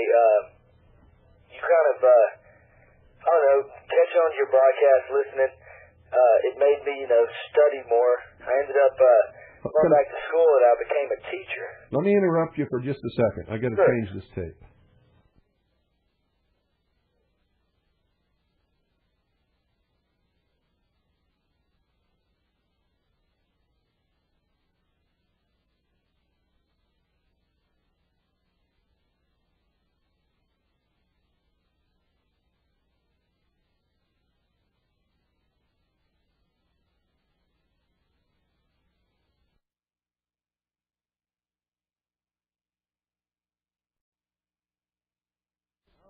And I'm recording again. Okay. Anyway, Veritas addresses issues that affect your freedom and individuality, fully documents all sources for readers to confirm. That's important. Don't ever just read anything and take it for face value. Check it out. It is hand-delivered to all the key representatives and media bureaus in Washington, D.C. It's an excellent paper. A 12-issue subscription is $55. 12 issues, $55. That's Veritas. It means the truth, Latin. All right. Next item is the book Oklahoma City Day One. It's a detailed account of the bombing of the Alfred P. Murrah Federal Building in Oklahoma City, Oklahoma, on April 19th, 1995. It's written by Michelle Marie Moore with a foreword by William Cooper. This is a really good book. If you want to see a lot of stuff that was going, the behind-the-scenes stuff about and the events surrounding the Oklahoma City bombing, this book is $16 post-paid. It's a really good book. These book orders, like I just mentioned, the Behold a Pale Horse, Oklahoma City Day One, we try to turn those out in a 24-hour time span. Okay, we do our best to do that. Now, just remember though, if you mail something on Thursday and it gets here Saturday, it's not going to be till Monday till we ship it out. So there's a little lag there, and we have problems also like everybody else. But we try to send these out within 24 hours. This book, Oklahoma City Day One, it's $16, postage paid. Excellent book. Okay. Next items I'd like to cover real quick is the Branch Davidians Last Will and Testament video. This is the video that the Branch Davidians made on their own to tell their side of the story. And the thing is, it's the actual 2-hour videotape. Okay, it was made for the BATF and the FBI to prove that no one was being held against their will. You see families there, women, children, men. The unfortunate thing about this whole thing is the people there didn't realize that this was going to be their only chance to tell their story to the world, because all the people in this videotape are now dead. Okay, this is excellent tape if you want to see what was going on inside the Branch Davidians' home, their church, not a compound, their home, their church, and hear their side of the story. The Branch Davidians' Last Will and Testament is $30 post-paid. Okay? It's $30 postage paid for the Last Will and Testament, the Branch Davidians. Okay, the next video I would like to cover is the Zapruder film. Give you a quick rundown of this. On November 22nd, 1963, Abraham Zapruder stood on a concrete abutment near the famous Grassy Knoll, as it's called, in Dallas, Texas, intending to film the president's motorcade. Instead, he filmed the assassination of President John Fitzgerald Kennedy. Zapruder then rushed the film to a lab where it was developed. A local TV station aired it, and it became known as the Zapruder film the very same night. The film was confiscated shortly thereafter and transported to the National Photographic Laboratory in Washington, D.C., that is. The film was eventually returned to Abraham Zapruder, who promptly auctioned it off to the highest bidder, Time Life Incorporated. It was never made available to public scrutiny, and till now, if you see this film, you'll know why it wasn't made available to public scrutiny. Okay, this is your chance to acquire a very rare part of our history. Excellent film. It's the Zapruder film. It's $40 postage paid. Zapruder is $40 postage paid. Then I just got a couple more things here I'd like to cover. Alright. The Luxor video. The Luxor video is a video with, and by the way, I messed it up again. The Zapruder film has no narration. You watch the film and you study it and you study other information and you figure out what happened. I'm going to tell you what happened. Okay, make up your own mind. Okay, it's an excellent film, Zapruder film. And the Luxor tape, the next one, no narration. It's for study. Watch it. It's an excellent tape, though. It's the film of the Luxor Hotel in Las Vegas, the big black pyramid with the little bright top on it. And this film was taped shortly after the Luxor's opening in late 1993. When it was brand new and pretty looking, not all dusty and dirty now outside. It's a very mysterious place. It imparts. If you go there, some people get excited and it's the neatest hotel they ever seen, and other people have reported that it's like a tomb. It smells like death. It looks like death. But if you want to really study the emerging New World Order and see a lot of the symbolism behind it and whatnot, and see it in use, and see how people just walk right by it and don't even catch on to it, you can see all that in this tape. It's a lecture video for $35, postage paid. Okay, $35 for lecture video, postage paid. Alright. I think what I'll do now is... let me go over the address one more time for inquiries, letters, and one more thing too, the information packet. If you want information, send a self-addressed stamped envelope, a number 10 size. If you're unfamiliar with the number 10 size envelope, when you go buy it at the stationery store or wherever, ask them, or it'll say it on the box if you buy a package of business envelopes. Number 10, self-addressed stamped envelope. Unfortunately, I could not fill an order the other day because I got an envelope that was blank, and it was inside of an envelope that also didn't have a return address. Okay? So if you think you're the person who did that, call between 1 and 5, and we'll see if we can fix things. Please just send that if you want the information packet. Like I say, a number 10 SASE with 75 cents postage, and you're going to get the info pack covering videos, audio tapes, videotapes, and the 98 list of audio tapes from the broadcast for 1998 at the hour of the time. Okay, that's $1 included with the number 10 SASE with 75 cents postage, and just ask for the information. Okay, and we'll know exactly what you need. Okay, terms of payment. If you want to order something, please send a blank money order. I stress blank. Don't fill it out. Blank money order. Cash, gold or silver coins. If you want to barter in gold and silver, call us, and we will work out at a very equitable price. We're very fair here, and because we know the value of gold and silver to people and the real value of it, and we will work out a deal which will be favorable to both parties, hopefully. Okay, if you wish to call between 1 and 5 Mountain Time, Monday through Friday, 1 to 5 p.m., the number is 520-333-4578, and we'll attend to your questions as promptly as possible. One more time for the address, if you wish to order something or inquire for information or just write hello letters, whatever. It is Hour of the Time, care of 101.1 FM, P.O. Box 940, Eager, spelled E-A-G-A-R, Arizona, 85925. Okay. I think that'll do it for now. Okay, I'm going to have to go away from the mic for a second to turn on the amp and get all this stuff going. I'm going to turn 101.1 FM back on the air. Okay, so just a second. And walking away. Okay. 101.1 is back on the air now. Alright, if you'd like to call in, the number is 520-333-4578. That's the call-in line. And you can talk about just about anything. Bring up something. The last caller on the international broadcast that called right after we turned off the local 101.1 FM was an excellent call.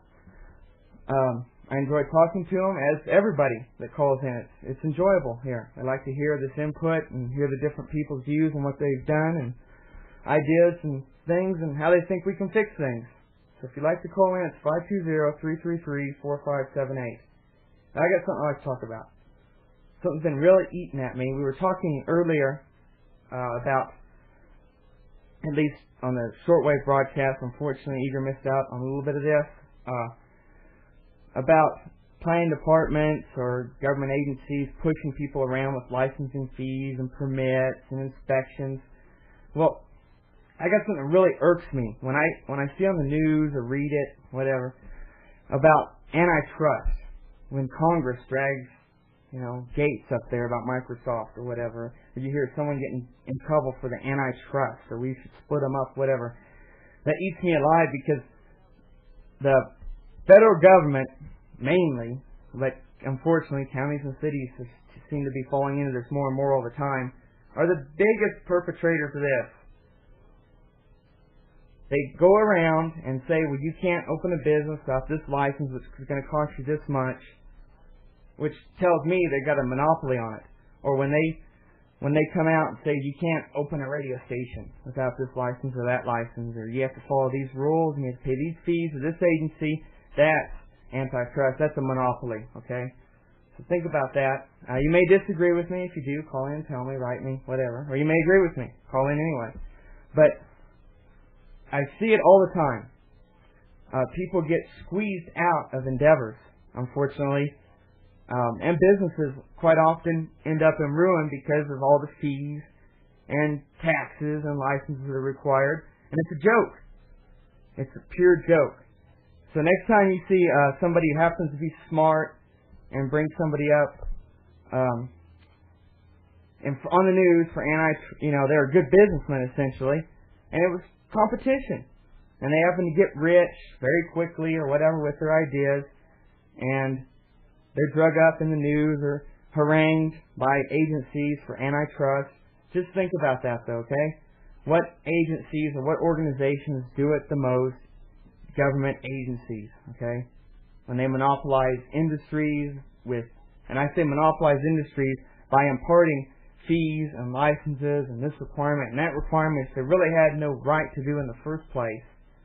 And unfortunately, people fall for it.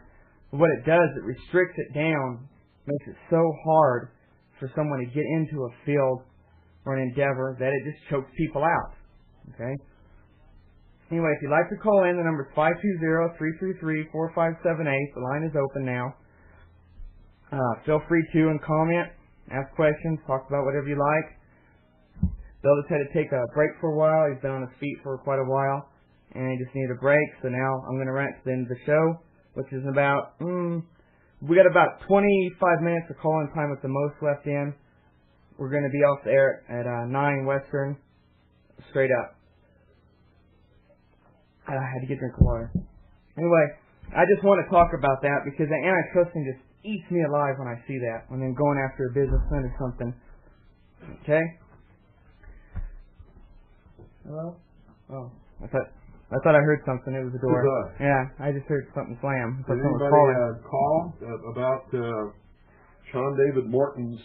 No, I haven't seen nothing. I was hoping somebody would call and tell us what he said. I'm really curious. If any of you heard what Sean David Morton said last night on Art Bell, I'd be interested to hear what it was. I want to know, when we're going to become beachfront property. I want to know when it's going to happen. And Sean David Morton claims to know. So many of you guys heard that.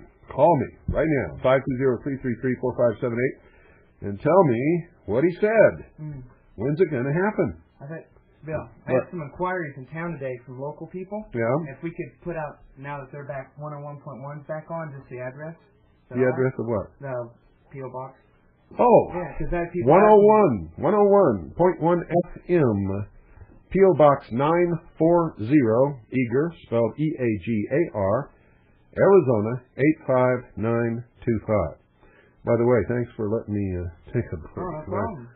My legs were killing me. I had 3 just today ask me, well, how do every day we get cut off, and I explained why we had to do that. Yeah. It's a community. It's a community service non-profit station. For those of you listening in the Round Valley, 101.1 FM is a community service non-profit station. We cannot and will not air commercials. So when we do commercials for the hour of the time, we have to take 101.1 FM Eager off the air until we figure out how to wire something up where we don't have to do that. We can just switch you over to music or something. But in the meantime, that's what we're doing. So if you want to know the address, get your pen and paper, and I will give it to you in about 5 minutes. I'll let you all scurry around. Get pen and paper. We'll give you the address so that you can write to the hour of the time, or to 101.1 FM Eager, or to me, or to Pooh, or to Doyle, or whoever you want. Write to Crusher. He never gotten a letter. I think he'd be happy to get a letter. To tell you the truth, Crusher is our trained attack dog, and believe me, you don't ever want to mess with that dog. He is trained to protect the family, and he will do it. He definitely will do it. That dog is You talk about a terrorist. Yeah, there you go. We finally found one. We finally found a terrorist, boy. I mean, when he homes in on you and gives you that look and you hear that low growl in his throat, stark terror will go up your spine.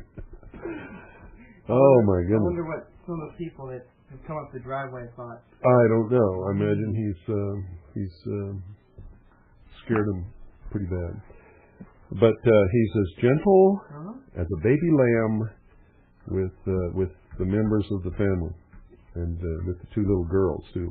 Occasionally, like to try to pull his ears off and poke him in the eye. Hit him on the head. Hit him on the head, and but you know, he looks at them as his puppies. So when they get rowdy or they're doing something they're not supposed to do, he'll make them stop. Puts them in line. He puts them right in line, makes them stop, straighten up, and behave themselves. I'm not sure that they always like that, but that's the way it happens. 520-333-4578 is the number. We've got about 25 more minutes in the broadcast. If you'd like to call in and talk about whatever you want to talk about, we're here to do that. If you don't want to do that, then you got to listen to us, and we'll do something else. Good evening. You're on the air. Yeah, Bill. Yeah. Hey, you were talking earlier about the economy. Yeah. And what's going to happen at the end of the month. During the month. Don't wait till the end of the month. Don't wait till tomorrow. Right. It's in the process already. What I was wondering is, what can we expect between then and the rest of the year? Well, like I said, I don't have a crystal ball. All I know is what's going to happen, what's in the process of happening. Some things I can call to the day. Other things I can call, within weeks or months. But I don't know everything, and I don't have a crystal ball, and God certainly is not whispering in my ear, even though I feel that I'm sort of guided in what I do. Maybe with the research that you've done with history and what's happened in the past. Well, I can tell you what's going to happen in the future, but I can't tell you what's going to happen between October and the end of December. You know what I mean? Yeah. If the economy collapses, I mean, you've got just as much ability to foresee what's going to happen in that period as I did. It's going to be chaotic. People are going to be having a hard time. There may be even a lot of social unrest. So I guess what I'm getting at is, do you see maybe a few congressmen might get hung. I hope they don't. Who knows? I guess what I'm getting at is, do you expect things to deteriorate quickly, or will it be a gradual process? What do you want here? You got to do some things for yourself. I've already told you what I know. I understand. I can't lay out a map for your life. That's beyond my capability to do. Okay. I've given you what I know, and you got to run with that. Okay. My name is not Sean David Morton. I'm not Sean David Morton. I can't do what he does. Okay. Well, listen, Bill, keep up the great work. Okay. And I'll be continuing to listen to you. Thank you. And hopefully I can support you in the near future. Well, I hope so. Thank you very much. Good night. Thank you. Good night. Thanks for calling. 520-333-4578 is the number. They always want more, don't they? Good evening. You're on the air. How you doing today? Good. Hi. I'm good. I don't think you've talked about this. I haven't listened to your show all day, or the whole time here. I just caught the end of it. All right. But as I've been listening to shortwave, there's other stations I've listened to. One of them is I was actually raised Catholic, but it's a Catholic station. I've been out of Catholicism for a while. But you'll go back. I'll go back? You'll go back. I will? Yes. I've never seen a Catholic who left Catholicism who did not go back before he died. Never seen it, not once. Well, that's interesting. Well, we'll see. Well, my question is this. I don't mean that negatively. It's just an observation. You might, again, I don't know, I've seen enough people leave, but you might be right on your deathbed. Who knows, all that indoctrination might just suck you back in. Yeah. But you seem to be familiar with this. You know that in South America, for instance, many priests were instrumental in the revolution. Yes, Jesuit priests. Jesuits. Preaching liberation theology, which is Marxism. Yeah, well, see, this is the other thing. So here we have the Catholic Church in this country. Not the Catholic Church, Jesuits. Jesuits. Well, how about, this is my question for this country. We only, the signers of the Declaration, I believe only one was a Roman Catholic. Yes. And as the Catholic Church, which is fairly powerful here, even though I'm going to assume it still is, since I've been church for a while. Is there some kind of it doesn't sound like conspiracy kind of thing, but does the papistry in Rome? It seems like they are always on the side of some type of a revolution against an established government. They're on the side of world government. You see, that's what I was wondering. They don't care how world government comes around, and neither do the communists, and neither do the Zionists. They all want world government. They all help each other to get world government. When world government is established, then they'll battle each other to find out who's going to sit on the throne of the world. The Pope wants to be the head of the world. Okay, this has always been, even though, I'm going to probably... There's no secret. Right. The Vatican makes no secret of this. What's that? The Vatican makes no secret of that.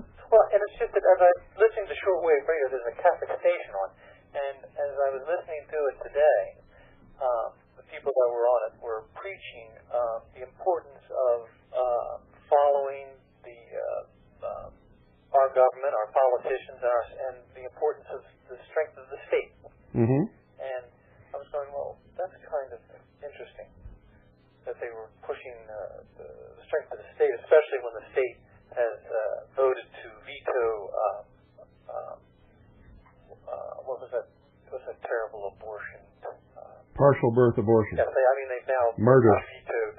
Abortion is murder. I don't care what anybody says. I don't care what they call me because of it. Abortion is murder. It's it's interesting. Millions of unborn children have been murdered, and again, I don't want to sound much like I'm on a pulpit here, and also I think that the murders like Kevorkian is one of the biggest mass murderers today, and he's still walking around. But back to the Catholic Church, that was quite interesting what you just said. So you feel that whatever it takes to bring everything together under one world order, then the Catholic Church would probably follow that. Absolutely, yes, they want it. You see, once it gets there, then the church will bring its power and its money and its followers to bear to make to attempt anyway to put the Pope on the throne of the world. And at least on the religious side of the throne of the world. And what's also interesting is the way you're indoctrinated when you're young is, of course, if you're not Catholic, well, they've lightened up the view a little bit. But it used to be, as I was growing up, if you weren't Catholic, you're basically told that you would not be saved. That's right. All those heretic Protestants and every other religion was not going to be saved, so therefore, that puts fear into you when you're a child. Sure. And as you grow up, and probably right, it does stay with you. Yeah, and if what I said was not true, why are Catholic priests fomenting revolution to help bring all this about? Yeah, you see, and that's back to the point that I want to get to. As I read different things, it seems like there's always priests involved in the overthrow of whatever that stable government is. Now, I wonder if they do this independently, or whether it is something that is by design. Well, it absolutely is by design. This concept that everything in the world happens by accident is the most ludicrous, most idiotic thing that I have ever heard. There are forces at work which are serving agendas, and those agendas have plans, and those who follow those agendas are carrying out those plans. So, not to put words in your mouth, not that all Catholics think like me, or like all Catholics are absolute followers of the Pope, but in general, it sounds like Catholicism and the people that follow might be a little dangerous to the Republic. No, not the people who follow, because they don't understand what's even happening. They're only dangerous when they're being guided by a subversive agenda. And that can happen without their knowledge. You understand that? Just like Zionism is dangerous. I can understand that because here you have dogmas set up that are not to be questioned, that they have already, you're familiar with the dogmas, maybe not exactly what they are, but the dogmas, as you may or may not know, are not to be questioned within the Catholic Church. Yes, I'm aware of that. So therefore, if you don't, is that what you mean by people following blindly? No, it's like the Freemasons. Those in the lower degrees have no idea that they're part of a huge movement toward one world government. And many of them would argue with you that they're not. But if you present them with the writings of the greatest Freemasons who have ever lived and written about the real religion of Freemasonry and the goals of Freemasonry, then they get red in the face and they're embarrassed and That's interesting because Freemasonry, I believe, is anti-Catholic. Well, you see, if you listened very carefully, or if you read very carefully the words of Adam Weishaupt, then you would have noticed that he said we exist under different names and occupations, and we appear to oppose each other.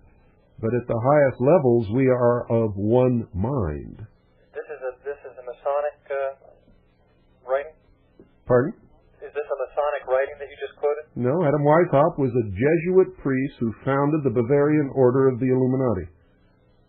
I got to write his name. What's his name again? Adam Weishaupt. Adam Weishaupt. Weishaupt. You know what? I think I looked that up, and something about within a Jesuit church, some strange thing was founded. Ignatius Loyola, who was the first Inspector General of the Jesuit Order, was also a member of the, guess what? The fox guarding the henhouse? He was the head of the Alumbrados in Spain, which is Spanish for the Illuminati. Interesting. It certainly is. But of course, it gets even more interesting and more interesting. What's that? It even gets more interesting. But go ahead. We don't have time to get that interesting. Yes, I guess it's getting late, and I'll only say that I'll tune you in Monday. Okay, and I hope we've given you some food that will provide you with some hours of pleasurable or maybe not pleasurable research. Well, good night to you and Doyle. Good night. See you later. Thanks. Those of you who think conspiracy is a weird idea are fools. And that's a fact, if you ever heard one in your life. 520-333-4578 is the number. It is the nature of man to conspire. Many of you listening to this broadcast conspire every day. You get together with someone, we're going to plan this, not tell nobody. Yeah, a lot of you do it at work to get a promotion or get somebody fired or get somebody hired or get somebody in the back seat of your Chevy at the drive-in or something. Good evening, you're on the air. Hello, Bill. I enjoyed your definition of a populist. Could you tell me what a libertarian is? I've never been able to figure that out. I'll tell you, they pretend to be for freedom and liberty and for the United States of America, but they believe also in what they call free trade, which is the same thing as globalism. They also believe that all borders should be opened and there should be free traffic in and out with no inspections or hindrance of any kind. And a lot of other really strange beliefs that we really don't have time to go into. But that's, there's a couple there that ought to make you sit down and think. Well, because I've been reading their newspaper, the New Federalist, and I really can't figure out. They praise the Chinese government. They seem to be praising Clinton, and it's just very, very strange. Isn't it? Yeah. Isn't it strange? I've found what the libertarians profess to be about and what they really are about and what they write about to be entirely two different things. And one quick question. Behold the Pale Horse, is that a revised or abridged, the book? There was several years ago, I think, maybe 3 or 4 corrections made to some mistakes that I made originally when I wrote the book. Oh, because I heard some talk that you were forced to take something out of it, or? No, I was never forced to take anything out. We found 3 or 4 mistakes, and we corrected those mistakes, and that happened, what's this, 98? That happened maybe 93 or 94, somewhere around there. Okay, well, I'm going to order the book. Thank you very much. You're welcome. Thank you. Yeah, if I find a mistake that I've made, folks, I try to correct it. I don't know what you guys do, but we heard rumors. But I don't like to make mistakes and not correct them. And there were 3 or 4 mistakes in the book that I discovered were mistakes, and one a glaring error, and we corrected those. And that's it. Nothing else has been changed in the book. We were not forced to remove anything or add anything ever. What can I say? We heard that, though, on that radio show live one night. Remember when we found out that we were dead? Oh, yeah. We were dead. Yeah, we were listening to the radio one night. We were sitting there listening to the radio, and we heard them announce our death. And that the book was... First it had been severely abridged. Severely abridged. And then now was completely yanked from the market and was unavailable anywhere. Yeah, we're sitting there listening to that. And, what can I say, folks? Art Bell is just a strange phenomenon. 520-333-45... See how tired I am, folks? 4578. 520-333-4578. Nope, nobody has ever forced me to add anything to my book. My book has not been monumentally changed or even basically changed or even really changed.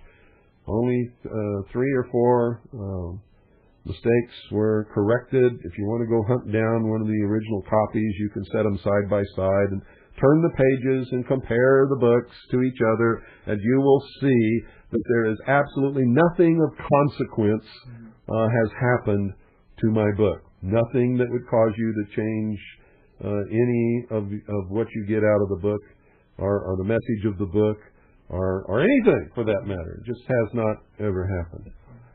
Really weird. So nobody was listening and nobody heard what Sean David Morton said last night. I find that very hard to believe. Unless you just don't want to call up and admit that you listened to Art Bell. And I don't know why you wouldn't, because I had planned to stay up and listen to it and had recommended that you guys do too, just to see how people's minds are shaped with this drivel and how they go about creating this mass hysteria. I mean, if you don't study the enemy, you can't fight the enemy. Enemy. Yeah, that's the truth. And the one night really proved this. He seemed like a very intelligent man. He had a very good job from Texas. Called in. I thought they were just meteors until I heard you. Oh yeah. That's he caught the hysteria. I mean, it was just the hysteria spread across the country. I was, I was watching the sky and I saw this, this streak of light, and I thought it was a meteor until I heard this show and. Now I know the aliens are landing. I thought I just went back to sleep till I heard your show. Yeah, this is incredible. Oh, and the classic. He's still playing on this missing time thing up in Washington State, and the classic of all was this person was in bed, asleep. A little child came in, woke up in their bed, and came in to crawl in bed with the parent. And woke the parent up, crawled in bed with the parent, and the next thing you know, the parent looked at the clock, and an hour and a half had gone by. Missing time. And Bart Bell says, I knew it. It's happened to more people than we ever thought it has. Something is going on. And next time I'm late for work. Then more calls came in about the missing time. Good evening, you're on the air. Hello, Mr. Cooper. Hello. This is David from Texas. Hi, David. And I was just wanting to find out about, I was going to probably next week order your subscription to Veritas. Uh-huh.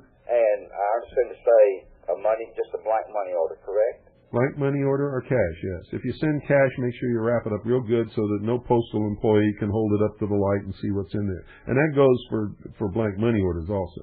Okay. Well, like I said, And I don't mean to cast any aspersions on postal employees, but every once in a while somebody is tempted and we don't want to do that. I understand. Well, I woke up to everything that was going on, I guess right after Waco when I seen what happened. I knew something wasn't right in this country. Yeah, well, something is terribly not right, terribly wrong in this country. Yeah, I know.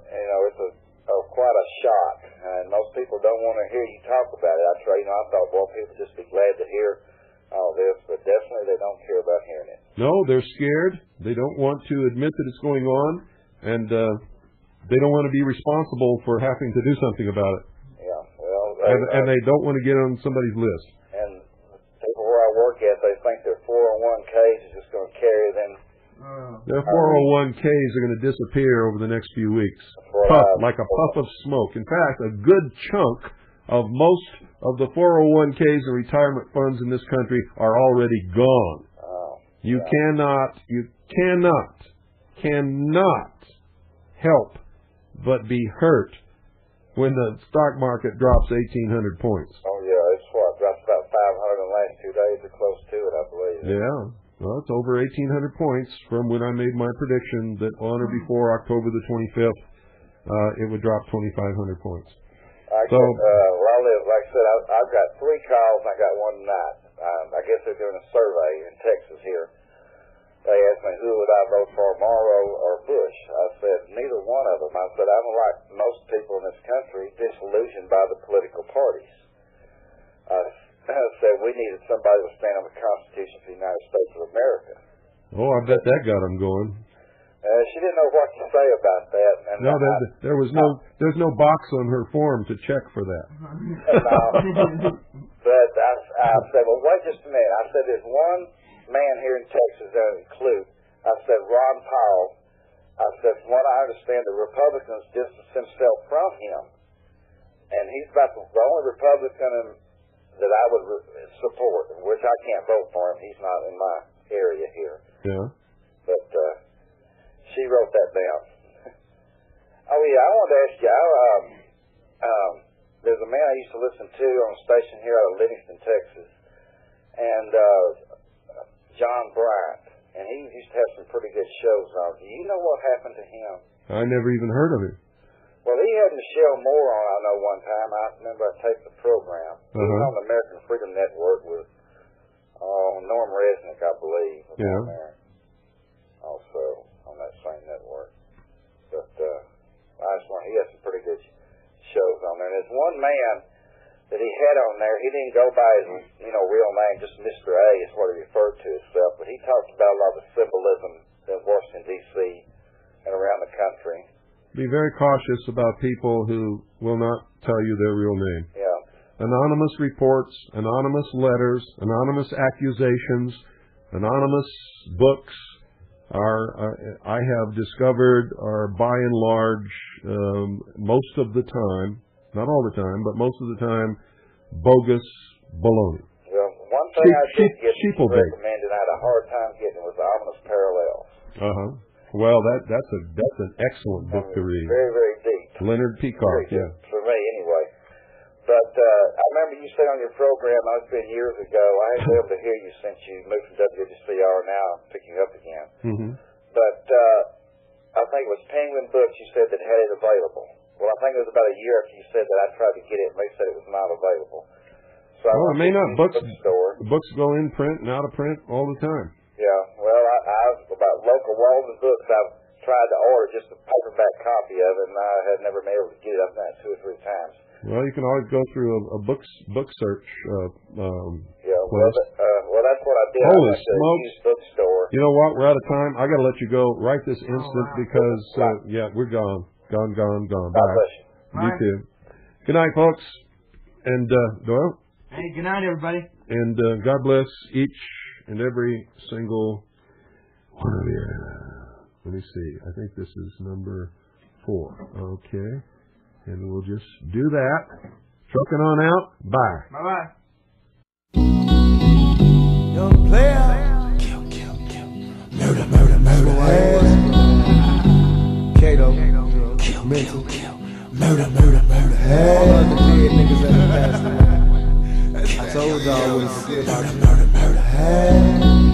Four verse word. Kill. Murder. Life's so hard on a nigga when you living like a G. Life's so hard on a nigga when you living like a G. Trapping through my mind and my blind, it's a shame. Young brothers getting murdered, straight took out the game. As I sit here fucking on the cigarette, you gotta be ready. You never know who's plotting on the niggas there, cause these are the rough times. Best to hurry up and duck, motherfucker, before I buck mine. It's getting crazy, everybody's strapped, surrounded by niggas, but man, motherfucker, down to watch your back. These are the rich made niggas. You been paid, nigga, while you're starving and broke. They pulling 6 figures. Ooh, what can you do when you can't trust your crew? Time to bust out the 22. Ooh, yeah. Ran out of weed, so I'm sipping on this Hennessy. Tell me, do you feel, man? Hey, have no remorse. As I take another sip from the liquor, I spit my sick thoughts. Tell me, do you see? Life's so hard on a nigga when you living like a G. Tell me, do you see? Life's so hard on a nigga when he living like a G. Dug into the fullest, got my strap, I'ma pull it on the first motherfucker that can outrun a bullet. It's them thug like niggas and we don't like tricks. Got the punk wannabes and they jockin' like bitches. Now my bitches is getting hoes on its own. Fuck the mystery, do you wanna get with me? Then let's bone time, I take her to my hideout. Cause I'm smoking that spinach, I'm staying strong to the finish and then I ride out. See you on the freeway. Sorry baby, but I gotta call my homie, see what he say. Cause I ain't got no time, I gotta get mine. I keep my mind on my loop, I'ma shoot every time. And ain't no way I'ma let these bitch made niggas worry me. Catch me slipping, empty the clip and bury me. Hell nah, homie, have to plug me twice. Cause ain't no stopping when you're thug for lock. Tell me, do you see? Tell me, do you see? Life's so hard on a nigga when you're living like a G. Tell me, do you see? Life's so hard on a nigga when you're living like a G. Never bow down, let these other bitches crawl. I'm a thug motherfucker and these thugs only ball. Ain't no half stepping here from the cradle to the grave. I'm a motherfucking fool, but I choose to get paid. Now my pocket's getting empty, so I'm panicking and fright. Me and my bitch named Nina, I been in the night. Ain't nobody living safe, got a plot and I'm stressing. All I want is my money, motherfucker. Ain't no question, don't try to stall. Cause I'm hit, so bring me the scissors and get the clipping at his dick. I'd rather die young and die old than broke. That's why I stay drunk and I constantly smoke. My memories as a youngster, hanging with the homies. But now I'm doing bad and them bitches don't know me. The player haters can't fade me, cause it's a thug life nigga and we're crazy. Tell me, do you see? Tell me, do you see? Life's so hard on a nigga when he living like a G. Tell me, do you see? Life's so hard on a nigga when he living like a G. Tell me, do you see? Life's so hard on a nigga when he living like a G. Tell me, do you see? Life's so hard on a nigga when he living like a G. Tell me, do you see? Life's so hard on a nigga when he living like a G. Tell me, do you see? Life's so hard on a nigga when he living like a G. Tell me, do you see? Life's so hard on a nigga when he living like a G. Tell me, do you see? Hard on a nigga, clipping at his dick. Tell me, do you see? Hard on a nigga, niggas don't know. Hard on a nigga, panicking and frightened. Hard on a nigga, choose to get paid. Hard on a nigga, I'm a bullet, outrun a bullet.